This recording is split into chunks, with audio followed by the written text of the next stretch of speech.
তো শেষ হলো আমাদের থার্ড সেমিস্টার, আর লাস্ট ফাইনাল কাজ শুরু ফোর্থ সেমিস্টার। সময় কতটা আছে? আর 3 মাসই ধরা যায় প্রায় মোটামুটিভাবে। আর সিলেবাস কত দিনের? 6 মাস, 6 মাসের সময়। কি স্পিডে যেতে হবে বুঝতে পারছো তো? Double speed. সাধারণত তোমরা যে স্পিডে চলো তার চেয়ে মোটামুটি 4 গুণ স্পিডে চলতে হবে। কিন্তু কোনো ব্যাপার না, খুব ইজি আছে ব্যাপারটা। কারণ তোমরা যারা পুরনো তাদের একটা সুবিধা হবে কি, ওই আমাদের তো প্রশ্নোত্তর লিখেই আমরা প্র্যাকটিস করছি সব দিনই, ঠিক আছে? ওই জিনিসটা এবার তোমরা ওই স্পিডটা কাজে লাগবে। আর নতুন যারা আছে তারা ধীরে ধীরে শিখে নেবে, কোনো ব্যাপার না, অসুবিধা নেই। আচ্ছা দেখো, প্রথমেই আমাদের যে কবিতা গল্পগুলো আছে, আর আরেকটা আছে নাটক, ডাকঘর আছে, রাইট? তো এখন বিষয় হচ্ছে যে ওই জায়গাগুলোতে ঢুকবো আমরা কীভাবে? এতটা অল্প সময় যদি পুরো নাটকটার ভেতরে ঢোকো আর যদি প্রশ্নোত্তর পড়া শুরু করে দাও, তাহলে আর বেরোবার সময় পাও না। তুমি যখন বেরোবা তখন দেখবা যে 2 মাস পার হয়ে গেছে পরীক্ষায়, এরকম সমস্যা। তো দরকার নেই ওই রকম।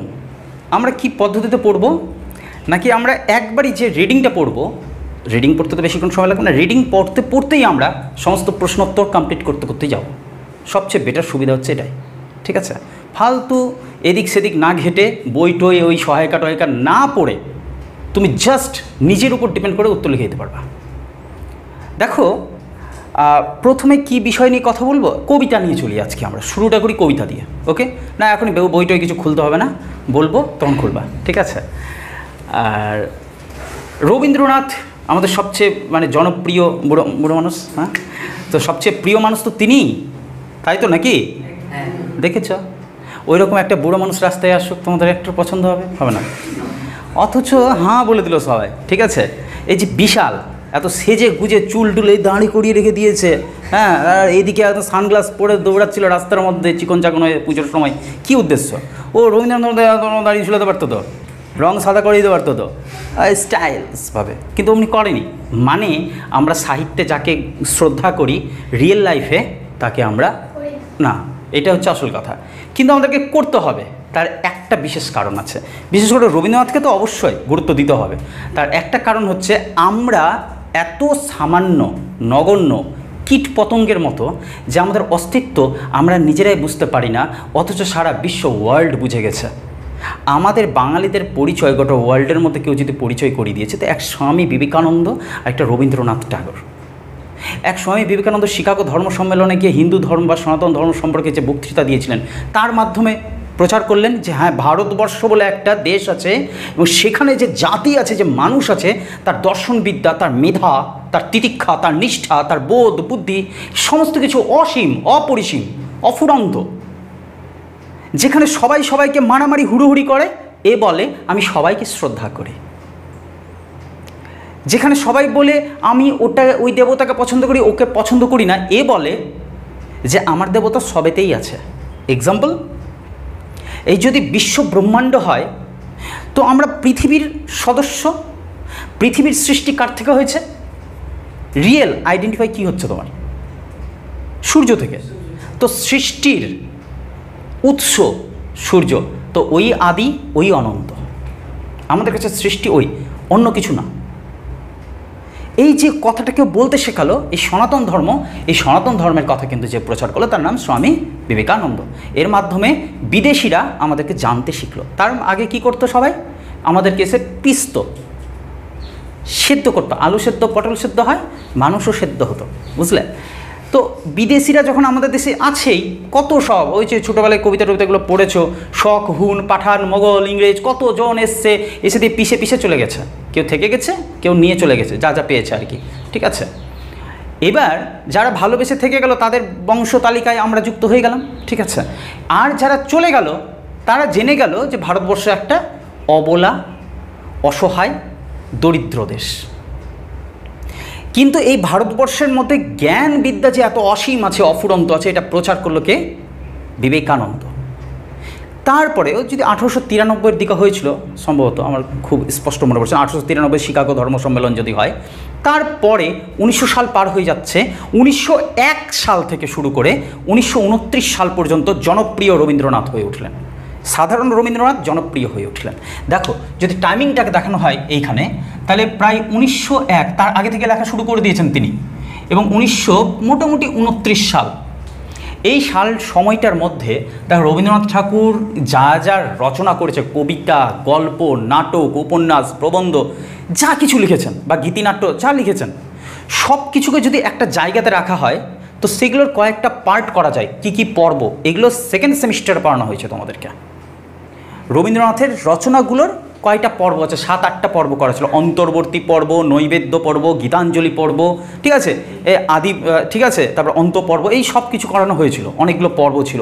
তার মধ্যে একটা পর্ব হচ্ছে এইখানে 1901 থেকে 1929, মোটামুটিভাবে এই পর্বটাকে বলা হয় অন্তর্বর্তী পর্যায়।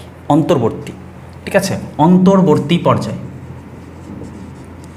এই অন্তর্বর্তী পর্যায়ে 1901 সাল থেকে শুরু করে পরবর্তী সময়ে তিনি অনেকগুলো কাব্যগ্রন্থ রচনা করলেন। এই কাব্যগ্রন্থের মধ্যে যদি দেখি, প্রথম অবস্থায় আছে নৈবেদ্য। কেমন? অন্তর্বর্তী পর্যায়ে কি কি আছে? 1 নম্বরে দাঁড় করালাম আমরা নৈবেদ্য কাব্যকে। নৈবেদ্য খুবই সাবধানে বুঝবা, কারণ প্রশ্ন কোন অ্যাঙ্গেল থেকে দিবে আমরা জানি না। যেমন ধরো এবার অনেকেই বলেছে ফিজিক্সে যেটা সমস্যা হয়েছে, কোশ্চেন হয়তো সহজ আছে কিন্তু সময় লেগেছে আনসার দিতে, সময়টা নাই, এরকমই দিবে আমাদেরকে। বাংলাতেও ইচ্ছা করলেও দিতে পারবে। তুমি যা প্রশ্ন পড়ে গেছো কবিতা লাইন অনুযায়ী, ওটা দিল না, ওর ইচ্ছা। কোশ্চেন এমনভাবে দিয়েছে যেটাকে তোমার বুঝতেই সময় লেগে যাচ্ছে, দীর্ঘ সময় লেগে যাচ্ছে। তো তোমার বুঝতেই যদি সময় লেগে যায়, তুমি বানাবা কী করে ওই মুহূর্তে বসে? মানে বুঝতে পারছি তো, ওখানে শর্ট কোশ্চেন কিছু নাই যে শর্ট কোশ্চেন থেকে আমি টাইমটাকে বাঁচাবো আর বড় কোশ্চেনে দেবো, মাধ্যমিকে যেটা হতো আর কি। ঠিক আছে, শর্ট কোশ্চেন আছে, ব্রড কোশ্চেন আছে। শর্ট কোশ্চেন থেকে আমি সময়টাকে বাঁচালাম, ব্রড কোশ্চেন ঢুকিয়ে দিলাম। এখন কি আছে, সবটি ব্রড কোশ্চেন। লেখো তুমি, মহা মুশকিল। যদি কোশ্চেন ডিরেক্ট দিয়ে দেয়, যেগুলো প্র্যাকটিস করে তুমি গেছো সেগুলোই চলে আসলো, তো হুবহু লিখে দিলাম। আর যদি এরকম না হলো, তাহলে তো মরেছ। তুমি বুঝতে, অর্থ উদ্ধার করতে, বানাতে, স্ট্রাকচার কীভাবে বানাবো আমি, তারপরে লিখবো, তুমি দেখা গেলো 5-এর মতো তুমি ওইটাতে পেয়ে গেলে 3। 2 নাম্বার নষ্ট করে দেওয়া মানে হচ্ছে সাংঘাতিক নষ্ট করে দেওয়া, বুঝলে? বিশেষ করে সাহিত্য ক্ষেত্রে তুমি চাইলে বাংলাতে কিন্তু ফুল মার্কস নিয়ে আসতে পারো, ইদানিংকালে ফুল মার্কস দিচ্ছে, কিন্তু স্টাইলটাকে বুঝতে হবে, স্টেপগুলোকে বুঝতে হবে। সাবধানে তুমি এগিয়ে চলো, কোনো জায়গাতে বাদ দেবে না। কোন দিক থেকে যে অ্যাঙ্গেল থেকে প্রশ্নটা দিয়ে দেবে বলা মুশকিল হবে, তুমি তোমার মতো করে বানিয়ে লিখে দিতে পারবা। ওকে, তাহলে কি হলো? অন্তর্বর্তী পর্ব।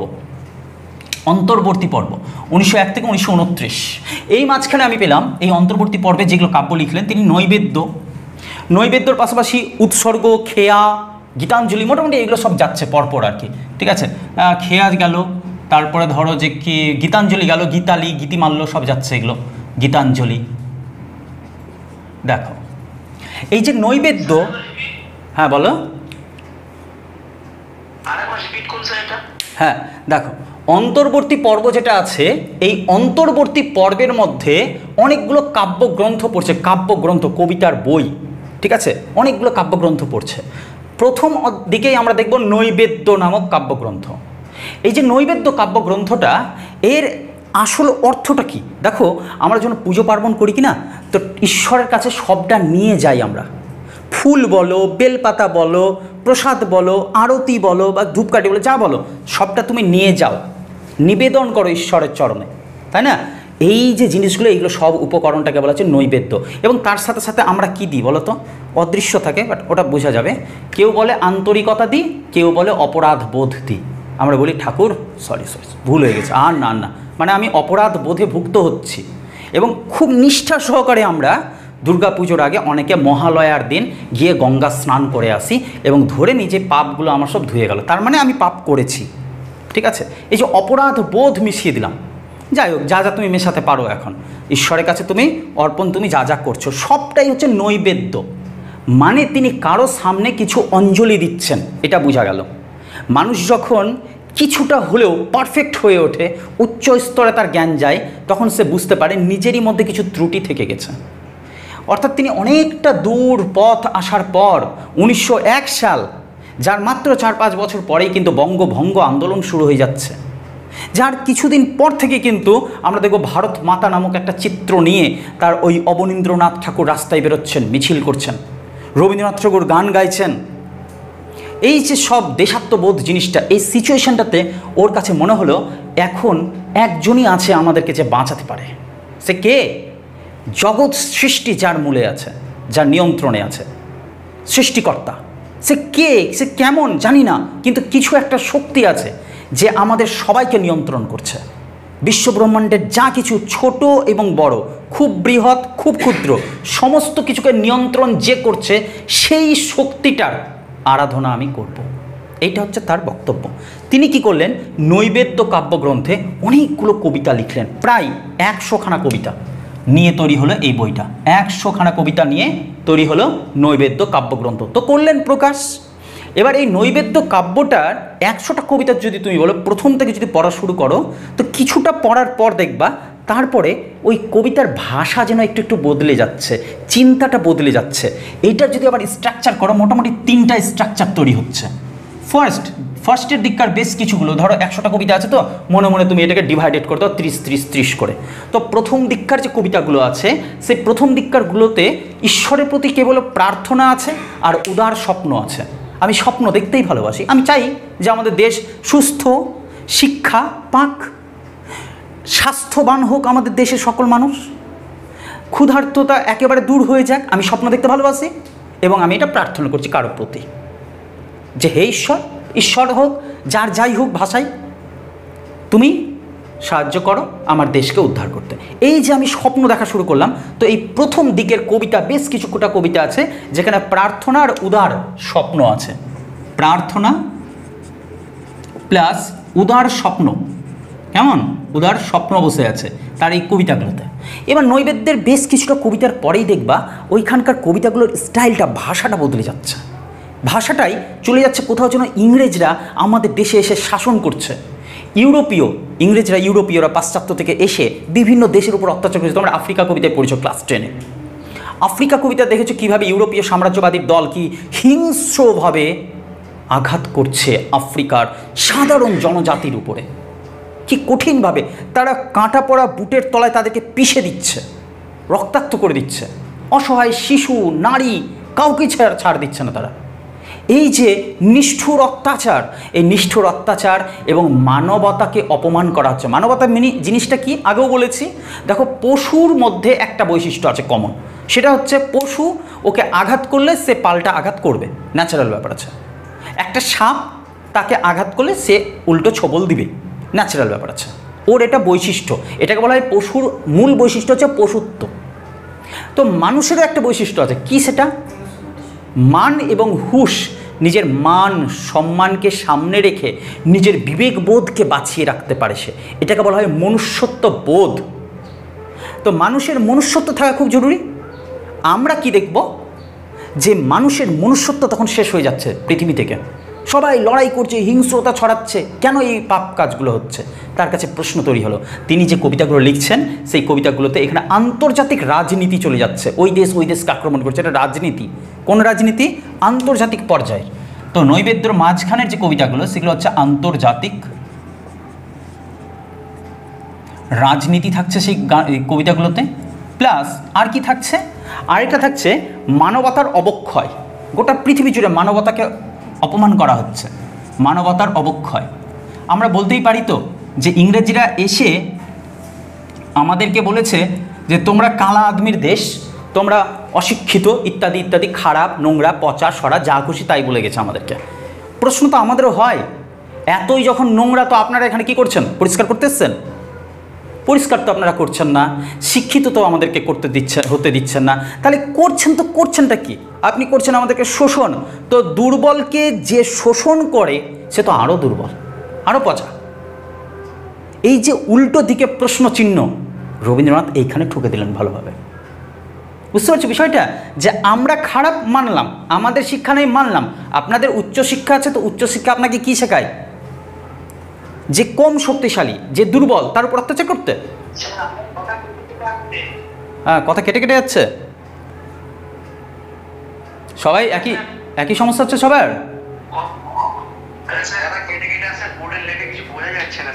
ওই যে তাই জন্য বলে বলে লিখছি,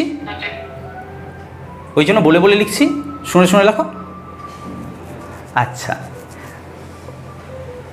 এবার কি হলো দেখো তো। হ্যাঁ বলো কি বলছো বললাম। আচ্ছা, এবার দেখি প্রথম দিককার কবিতাতে উদারতা আছে, উদার স্বপ্ন আছে, প্রার্থনা আছে। দ্বিতীয় ক্ষেত্রে দেখলাম আন্তর্জাতিক রাজনীতিবাদ আছে, আর আছে অবক্ষয়ের, মানে মানবতার অবক্ষয় আছে। তৃতীয় স্তরে দেখছি ভারতাত্মার বিকাশ। ভারত একটা দেশ, সেটার আত্মার যেন বিকাশ ঘটা হয়, দেশ আর স্বদেশবাসীর জন্য একটা সঠিক পথ চাইছেন তিনি। এই জায়গাটাতে আমরা একটু থামি, ব্যাপারটাকে বুঝি, কারণ এইটা লাস্ট নিয়েই আমাদের কাজটা। কারণটা কি বলছি একটু পরে। আমাদের যে সিলেবাসে কবিতাটা আছে সেটা হচ্ছে 72 নম্বর কবিতা। নৈবেদ্য কাব্যগ্রন্থে কত নম্বর কবিতা? 72, 72। নৈবেদ্য কাব্যগ্রন্থে 72 নম্বরে আছে আমাদের এই কবিতাটা, এবং সেখানে কিন্তু কোনো নাম নাই কবিতাটার, নাম্বার আছে 72 দেওয়া আছে, জাস্ট 72 নম্বর কবিতা। এবার সেটা মোটামুটি পড়ছে লাস্ট পর্যায়ের দিকে, নৈবেদ্য কাব্যগ্রন্থের শেষের দিকে। তো এইটার মেসেজটাকে আসলভাবে আমাকে বুঝতে হবে। সেটা হচ্ছে ভারতাত্মার বিকাশ, ভারতবর্ষটা ধীরে ধীরে উন্নত হোক, এটা তিনি চাইছেন। কিভাবে হতে পারে? দেখো, আমি বিদেশিদেরকে দোষ দিতে পারি যে ওরা খারাপ, ওরা মারে আমাদেরকে, ওরা বকে, ওরা চোখ রাঙায় ইত্যাদি। আমারও তো কিছু ত্রুটি আছে, সেটা আমাকে কে বুঝিয়ে দিবে? ব্যাপারটা বুঝতে পারছি যেটা বলতে চাইছি? সহজ, অন্যের উপর দোষ আরোপ করা সহজ। আমি আমার ত্রুটিগুলোকে আগে বের করি।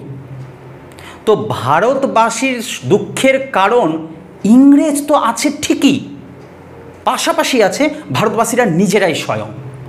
এইবার তিনি নিজের সমালোচনা করছেন, নিজের দেশবাসীর সমালোচনা করছেন। কেন সমালোচনা করছেন? কি কষ্ট দেওয়ার জন্য, আঘাত দেওয়ার জন্য? না, সমাধানের জন্য। একটা সুষ্ঠু পথ যেন পাওয়া যায়, মার্গ যেন পাওয়া যায় ভারতবর্ষের উন্নতির। তাই এটা হবে ভারতাত্মার বিকাশ। ভারতাত্মার বিকাশ, এক নম্বর কথা ভারতাত্মার বিকাশ।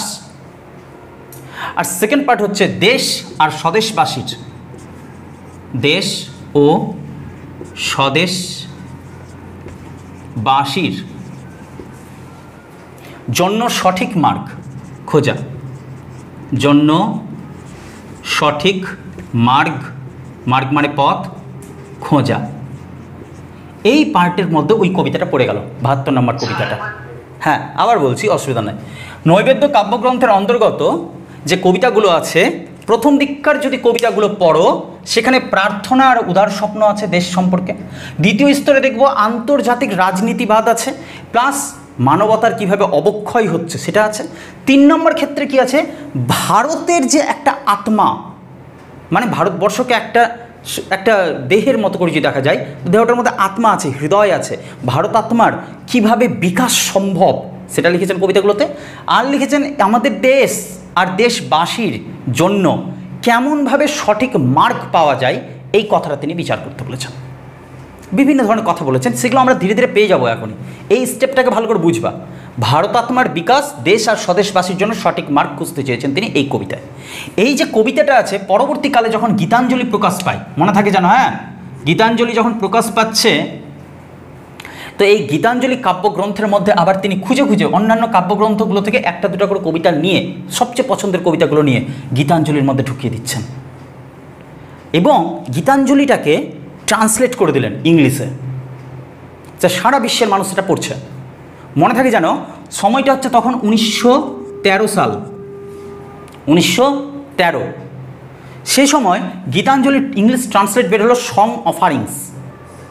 আশ্চর্যের বিষয় হলো, যে ইংরেজ আমাদেরকে দীর্ঘদিন ধরে পদানত করে রেখেছে, পরাধীন করে রেখেছে, সেই ইংরেজ আমাদের দেশ থেকে সেই মানুষটিকে, রবীন্দ্রনাথটাকে নিয়ে গিয়ে নিজেদের দেশের সবথেকে বড় সম্মানটা তুলে দিচ্ছে, নোবেল প্রাইজ।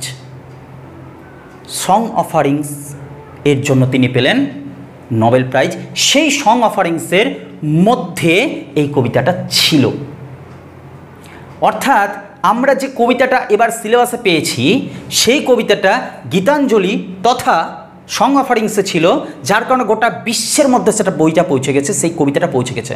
সারা বিশ্বের মানুষ এই কবিতাটাকে বিভিন্ন ভাষায় ট্রান্সলেট করে পড়ে, বুঝে। তাহলে কি আছে সেই কবিতার মধ্যে? দেখো, যে মানুষটাকে আমরা এখনো পর্যন্ত সঠিকভাবে চিনতে পারলাম না, সেই মানুষটার লেখার অক্ষরে কী এমন আছে যে গোটা পৃথিবীর মানুষ তার কবিতা পড়ে? কিছু তো আছে। কি সেটা? তিনি যখন ওই কবিতাটাকে নৈবেদ্যতে রেখেছিলেন, নাম্বার দিয়েছিলেন 72 সংখ্যক কবিতা। ওইটাকে যখন গীতাঞ্জলিতে নিলেন, নাম দিলেন প্রার্থনা। এই আসলো আমাদের প্রার্থনা কবিতা। প্রার্থনা কিসের জন্য প্রার্থনা, এবার বুঝতে পারছো?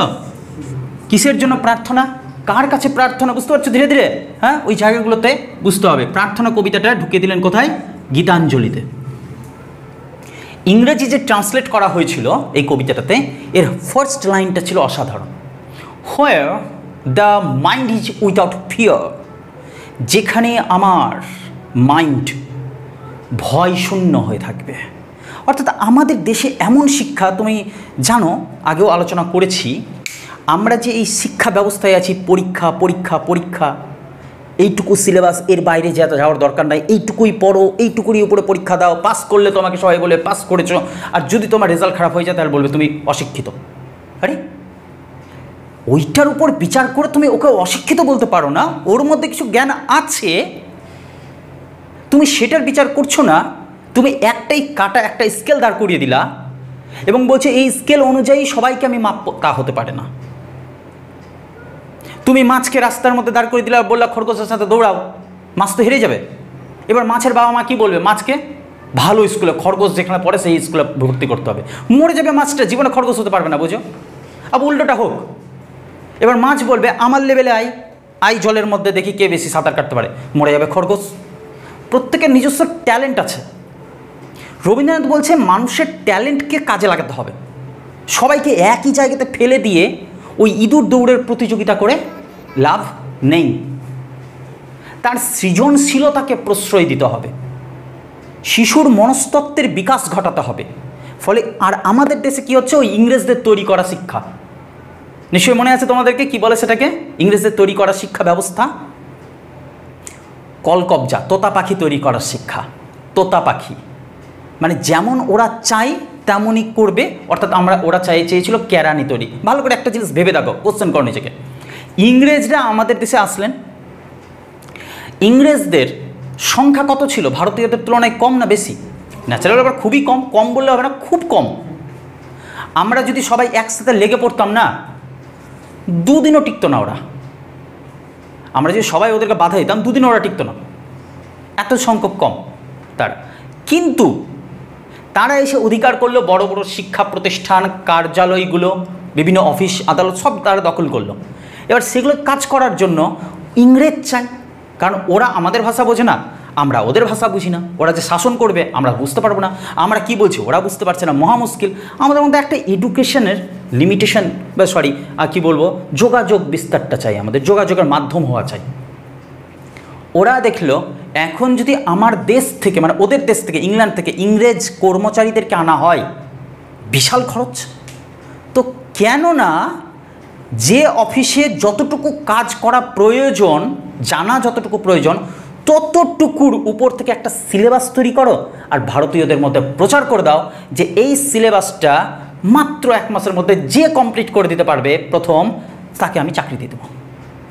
তার মানে কর্মচারী নিয়োগের জন্য ওরা এই পদ্ধতিটা চালু করেছিল, কর্মচারী স্টাফ সিলেকশন করার জন্য। বুঝতে পারছো? কেরানি তৈরির ব্যবস্থা এটা। তো এই যে শিক্ষা ব্যবস্থাটা, ওটা ইংরেজদের তৈরি করা, যেটা আজও চলছে আমাদের। রবীন্দ্রনাথ ঠাকুর এটার বিরুদ্ধে গিয়ে সমালোচনা করে শান্তিনিকেতনে বিশ্বভারতী নির্মাণ করেছিলেন, যেখানে মুক্ত শিক্ষা থাকবে, মানুষ, প্রকৃতি আর শিক্ষার মধ্যে একটা সমন্বয় থাকবে। মনে পড়ছে মাধ্যমিকের ইতিহাসে? হ্যাঁ, তো ওই যে ব্যবস্থাটা ওটা ছিল মুক্ত শিক্ষা। তো তিনি চেয়েছেন মুক্ত শিক্ষা, যেখানে ভয় থাকবে না, যেখানে চাপ থাকবে না, সেখানে থাকবে স্বাধীনতা, মুক্তি, আনন্দ। কিন্তু আমরা দাবিয়ে রেখে দিয়েছে আমাদেরকে কেউ। রবীন্দ্রনাথ ঠাকুরের যদি তুমি অন্যান্য কবিতাগুলোতে দেখো, তো সেখানে রবীন্দ্রনাথ ঠাকুরের হৃদয় একেবারে নিঃসরণ করে দিয়েছে, যেন হৃদয় নিংড়ে তিনি লিখেছেন গানগুলো, কবিতাগুলো। সেখানে গীতিনাট্যগুলো আছে। যেমন ধরো একটা গান যেখানে গীতিধর্মিতাও প্রকাশ পেয়েছে এবং তার পাশাপাশি মরমিয়া কবি বলা হয় তাকে, মরমিয়া কবি। যেমন ধরো, আমার সোনার বাংলা আমি তোমায় ভালোবাসি। কোথায় যেন বাংলার প্রতি, বাংলাদেশের প্রতি অগাধ শ্রদ্ধা। আবার এই কবিকে তুমি চলে যাও প্রেমের জায়গাতে চলে যাও, ও সাধারণ লিখে দিয়েছে প্রেমের কবিতা। লিখেছে এমন যে চোখ নাক থেকে জল বেরোচ্ছে তোমার, ঠিক আছে, কিন্তু বুঝতে হবে, আমরা বুঝবো কেন। এবার তিনি যখন লিখতে যাচ্ছেন কবিতাগুলো প্রেমিককে নিয়ে, হ্যাঁ, ধরো যখন তিনি লিখছেন তখন তিনি প্রেমিকা হয়ে যাচ্ছেন মনে মনে, এবার প্রেমিকের সম্পর্কে লিখছেন কবিতা, সমাজ গিয়া না? তো এবার লিখতে গিয়ে তিনি খেয়াল করছেন একজন মানুষ হয়ে আমি আরেকটা মানুষকে কি দিতে পারি, ম্যাক্সিমাম থেকে ম্যাক্সিমাম কি দিব আমি আমার প্রেমিককে, তাকে দেওয়ার পর আমার আর কি বাকি থাকলো যে আমি ঈশ্বরকে দিব। তো কেননা দুটোকে যদি ইকুয়াল করে দেওয়া যায়, প্রেমিক কি হচ্ছে আমার দেবতা, দেবতাই হচ্ছে আমার প্রেমিক। দেবতাকে যা দিতে পারি প্রেমিককে তাই দিব, প্রেমিককে যা দিতে পারি দেবতাকে তাই দিব। মানে রোমান্টিক প্রেম আধ্যাত্মিক প্রেমে চলে যাচ্ছে, ঈশ্বরীয় প্রেমে চলে যাচ্ছে, উত্তীর্ণ হয়ে যাচ্ছে জায়গাটা। আপডেটটা দেখছো রবীন্দ্রনাথের, প্রসেস দেখছো কীভাবে ধীরে ধীরে এগিয়েছেন তিনি, কত উঁচু মাত্রায় চলে যাওয়ার পর এই সামান্য একটা দেশের কবিকে অত বড় শিক্ষিত প্রশিক্ষিত দেশ এত সম্মান দিল, নোবেল তুলে দিয়েছিল। সেই 1913 পরে কই এখনো পর্যন্ত সাহিত্যে ভারতবর্ষের কই কেউ পেয়েছে, অন্যান্য ক্ষেত্রে পেয়েছে নোবেল, কিন্তু সাহিত্যে পায়নি।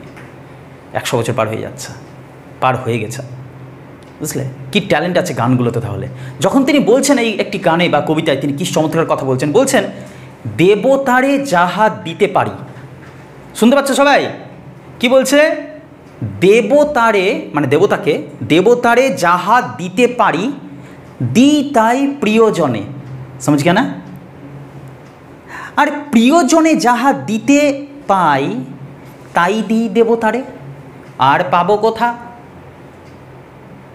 তাই দেবতারে প্রিয় করি, প্রিয়েরে দেবতা। মানে এখানে প্রেমিককে দেবতার পর্যায়ে পৌঁছে দিল, দেবতাকে প্রেম করতে শুরু করলো। অদ্ভুত। দেবতারে যাহা দিতে পারি তাই দিই প্রিয়জনে, প্রিয়জনে যাহা দিতে পাই তাই দিই দেবতারে, আর পাবো কোথা? দেবতারে প্রিয় করি, প্রিয়েরে দেবতা। এই যে তিনি বারবার দেবতা, বলো তো এই, হ্যাঁ বলো বলো, হ্যাঁ হ্যাঁ হ্যাঁ হ্যাঁ ঠিক ঠিক, দুটোকে সমান করে দিয়েছে, আর তাহলে ভাগ কম বেশি পড়বে না। হ্যাঁ, তো ওই জায়গা থেকে যখন তিনি ওই মৃত্যু নিয়ে চমৎকার কথা লিখছেন, সেখানে একটা খুব সুন্দর কথা লিখেছে যে মরণ রে তুহু মম শ্যাম সমান, মরণ তোকে দেখে আমার ভয় হয় না, মৃত্যু তো হবেই একদিন না একদিন, তো যেটা স্বাভাবিক, এর চেয়ে সুন্দর আর কি হতে পারে, ভয় কিসের? তো মরণ রে তুহু মানে তুই, মম মানে আমার, শ্যাম সমান কৃষ্ণের সমান প্রিয়, কৃষ্ণকেও আমি তখনই মিলিত হতে পারবো যখন আমি মৃত্যু তোর মধ্যে প্রবেশ করব। কি চমৎকার কথা না বলা, মৃত্যুকে আর দেবতাকে ঈশ্বরকে সবকে এক করে দিল। এ কোথাকার জল কোথায় ফেলে দেয় বোঝা মুশকিল হয়ে যায়। এই যে বারবার ঈশ্বরের কথা বলছে, এই ঈশ্বরটা কে? তার জীবন দেবতা, প্রতি মুহূর্তে যাকে সে উপলব্ধি করছে। এইখান থেকে আসলে একটা উত্তর, প্রার্থনা কবিতায় কার প্রতি তিনি প্রার্থনা করেছেন? জীবন দেবতার প্রতি। জীবন দেবতা তার জীবনকে, জীবনটাকে যদি একটা নৌকা ভাবো, তাহলে সেই জীবনটাকে কে বয়ে নিয়ে যাচ্ছে খেয়াতরিতে করে? যে মাঝিটা যাচ্ছে সেই হচ্ছে আমাদের জীবনের দেবতা। তো এই জীবন দেবতার কথা তিনি বলছেন, সেই জীবন দেবতার প্রতি তিনি প্রার্থনা করছেন। আর সেইখানে গিয়ে তিনি খেয়াল করলেন যে ভারতীয়দের মধ্যে দুটো প্রবলেমস আছে ওই মুহূর্তে। এক সমস্যা হচ্ছে ইংরেজদের হাতে আমরা পরাধীন। তাহলে প্রবলেমটা কে করছে আমাদের? ইংরেজদের হাতে পরাধীন আমরা, ইংরেজদের হাতে পরাধীন, এটা তো সত্য ঘটনা। কিন্তু এর থেকেও বড় একটা ব্যাপার ছিল, কেউ এসে আমাকে ঘরের মধ্যে ঢুকিয়ে রেখেছে। এটা যেমন পরাধীনতা, আমি নিজেই একটা নিজের মধ্যে একটা ঘর তৈরি করে রেখেছি, যাকে বলা হয় কুসংস্কার, অন্ধ ধর্ম, অন্ধবিশ্বাস। এই জিনিসগুলো অশিক্ষার মধ্যে থাকতে একটা ভালোবেসে ফেলেছে মানুষ। এই জায়গাগুলোতে যখন ঢুকে বসে আছি, তার মানে আমি নিজেই নিজের মধ্যে কৃত্রিম একটা 4টা দেওয়াল তৈরি করে ফেলেছি, আমি এখান থেকে বেরোবো না। তাহলে আমার তো দুটো থেকে মুক্ত হওয়া প্রয়োজন আছে। তাই তিনি বলছেন একটা প্রবলেম হচ্ছে ভারতের কার, ইংরেজদের হাতে পরাধীন হয়ে আছে ভারতীয়, এটা সমস্যা।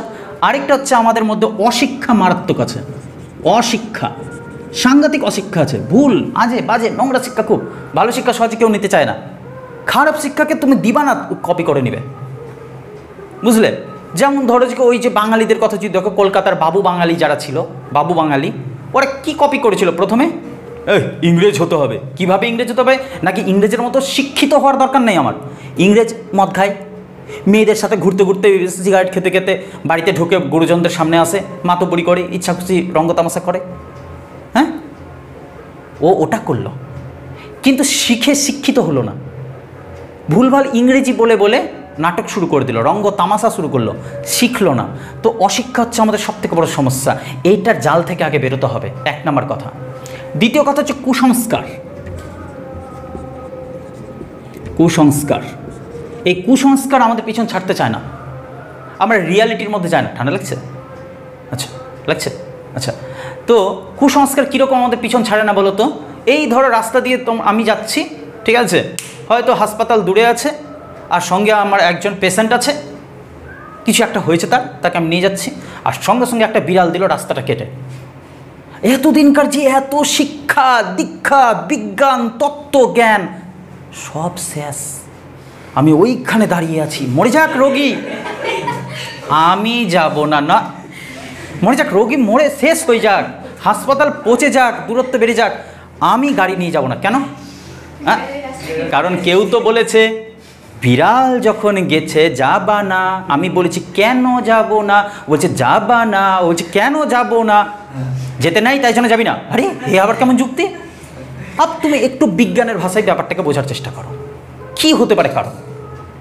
আমাদেরকে ওটার মাধ্যমে এইটাই বোঝাতে চাইছে, বাবু রাস্তাটা তোমার শুধু বাবার না, ঠিক আছে, সব জীব জন্তু সবারই আছে, ফুল স্পিডে যাবা তো ও পড়ে যাবে অথবা তুমি পড়ে যাবে, মানে যেই হোক না কেন একটা তরমুজ তো যাবে,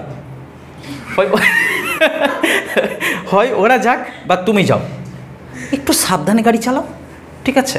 হয়তো এই কারণে মানুষ কি বলো তো, মানুষকে যদি তুমি বলো দাদা এই জলটা এত নষ্ট করবেন না গো, বুঝলেন, আপনার যতটুকু দরকার আছে ততটুকু না, জল খুলে তো ফেলে দিল, আবার আছে দাঁড়িয়ে অন্যদিকে ঘুরছে, গা গা গা করছে, আবার এদিকে কুলকুল কুলকুল এদিকে ফেলছে, জল ওদিকে চলছে। কিন্তু এরকম দেখবা গ্রাম্য কিছু মানুষ আছে, ওকে গিয়ে তুমি যদি বলো যে কি এই জলটা অপচয় হচ্ছে, তো কার ব্যাটারা, তোর বাপের আছে, এলে মুশকিল, আপনার বাপের আছে, আমারও বাপের আছে, আমাদের পরবর্তী প্রজন্মের বাপেরও আছে, তাদেরও বাপের আছে, সবারই বাপের আছে। তাই তাদের কথা ভেবে আপাতত বন্ধটা করে আপনার যতটুকু দরকার আছে ততটুকু নেন, আর গুলগুল গুলগুল করেন না, ও অপচয় করছে। ফলে এবার তুমি যদি কৌশলে এটা বলে দাও, জাস্ট তো আমি স্বপ্ন দেখেছি একটা, যারা যারা জল অপচয় করে, জলের দেবতা সমুদ্র মাটির নিচ থেকে উপরে এসে বন্যা ঘটিয়ে দেবেন। কোথাও একটা মনে হবে যখন নষ্ট করবে, হবে হবে হবে, জলটা এখন নষ্ট করা যাবে না, প্রবলেম হয়ে যাবে, যেই ওকে ভয় দেখিয়ে দিলা ও আর এগাবে না। ভাবো যতগুলো বাইক স্পিডে যায় তাদের মধ্যে যদি টেনে হিচড়ে 30% বাইক স্লো করে দেয় এই ভেবে যে বিড়ালটা রাস্তা কেটেছে, তাও কিছু প্রাণ তো বাঁচল। তো ভয় চাই আমাদের, যে শিখতে চায় না তাকে ভয় দেখাও, তুমি সোজা আঙুলে ঘি না উঠলে আঙুলটাকে বেঁকিয়ে দাও, ও জানে না তাই জন্য সেটাকে কুসংস্কার বলা হলো। আর আমাদের কুসংস্কার কি সাংঘাতিক পরিমাণ আছে, তুমি মানে বুঝিয়ে আমি শেষ করতে পারবো না। উপোস থাকতে হবে মানে থাকতে হবে, খাবো না সারাদিন, মরে গেলেও খাবো না, তারপর দিন বডি পড়ে গেছে বিছানা থেকে উঠেই না, 4-5 জন মিলে উঠিয়ে যদি নিল তো বডিটাই উঠলো, আত্মা থেকে গেছে ওখানে, আবার ওকে ঘুমিয়ে দেওয়া হলো, তুই থাক বাবা একসাথে উঠিস। কিন্তু ওকে জিজ্ঞাসা করো যে এই উপোস সম্পর্কে আপনি কি কি জানেন, কিছু না, লোকে করেছে, আমি করেছি, দেখেছি, করেছি, শিখে গেছি, ব্যাস হয়ে গেল। ওকে জিজ্ঞাসা করো আপনি যে সারাদিন রোজা করলেন, এইটুকু ছোট্ট বাচ্চা স্টুডেন্ট আমার রোজা করেছে, বেচারা চলে না বডি, করিস না বাবা, যে তোকে সৃষ্টি করেছে না সে তোকে কষ্ট দিয়ে খুশি হবে না, বিচার কর, ভাব তুই, সে তুই কষ্ট পাচ্ছিস সারাদিন, ও ভালো থাকবে কি করে, হতে পারে না, রং আছে কিছু। আর যদি এর গোড়াতে যাও তুমি, রোজা বা উপোস এ আমাদের মানুষের দুটো পেট আছে, মনে থাকতে চায়। একটা এটা খাওয়া দাওয়া যাচ্ছে যেখানে, আরেকটা হচ্ছে এইটা, এখানেও প্রতিদিন অনেক খাওয়ার যায়, বোঝা যাচ্ছে বিষয়। এটাকে তুমি 4 ঘন্টা কষ্ট দিলা, তারপরে তো আবার খেলা, লাভ কী হলো? No change. রোজা বা উপোসের মিনিং হলো, অ্যাকচুয়াল মিনিং হলো এইখানে ঢুকতে দেব না।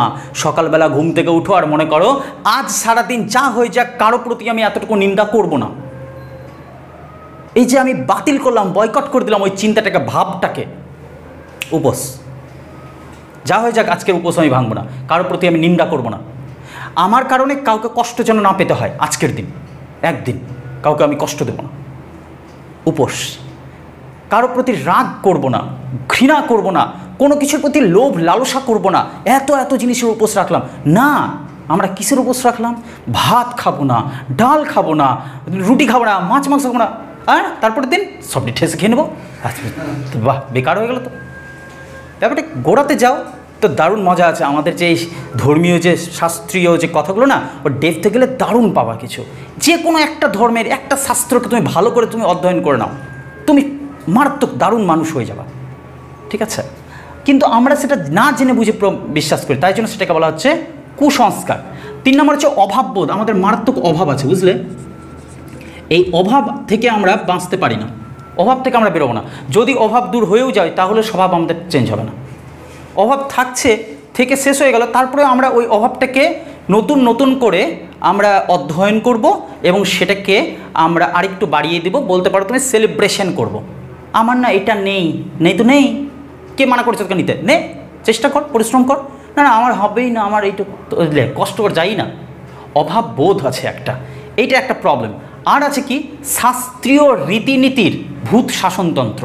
এটাকে ব্যাপারটাকে বুঝো। ভূত মানে এই যে না যার শরীর নাই ঘুরে বেড়ায় সাদা কাপড়ে, এরকম ব্যাপার না, যে ওর সাদা কাপড় ভালোবাসে, এইরকম ব্যাপার না। ভূত জিনিসটা হচ্ছে ভূত, বর্তমান, ভবিষ্যৎ, 3টা সময় আছে। যেটা পিছিয়ে গেছে, যেটা করে চলে এসেছি, সেটা বলে ভূত। অতীত, অতীতে কিছু ঘটেছে আমার সাথে, সেটার একটা ভয় আতঙ্ক থেকে গেছে ভিতরে ভিতরে, তাই আমি ওই ধরনের কাজ যখনই করতে যাই ওই ভয়টা আমার হয়।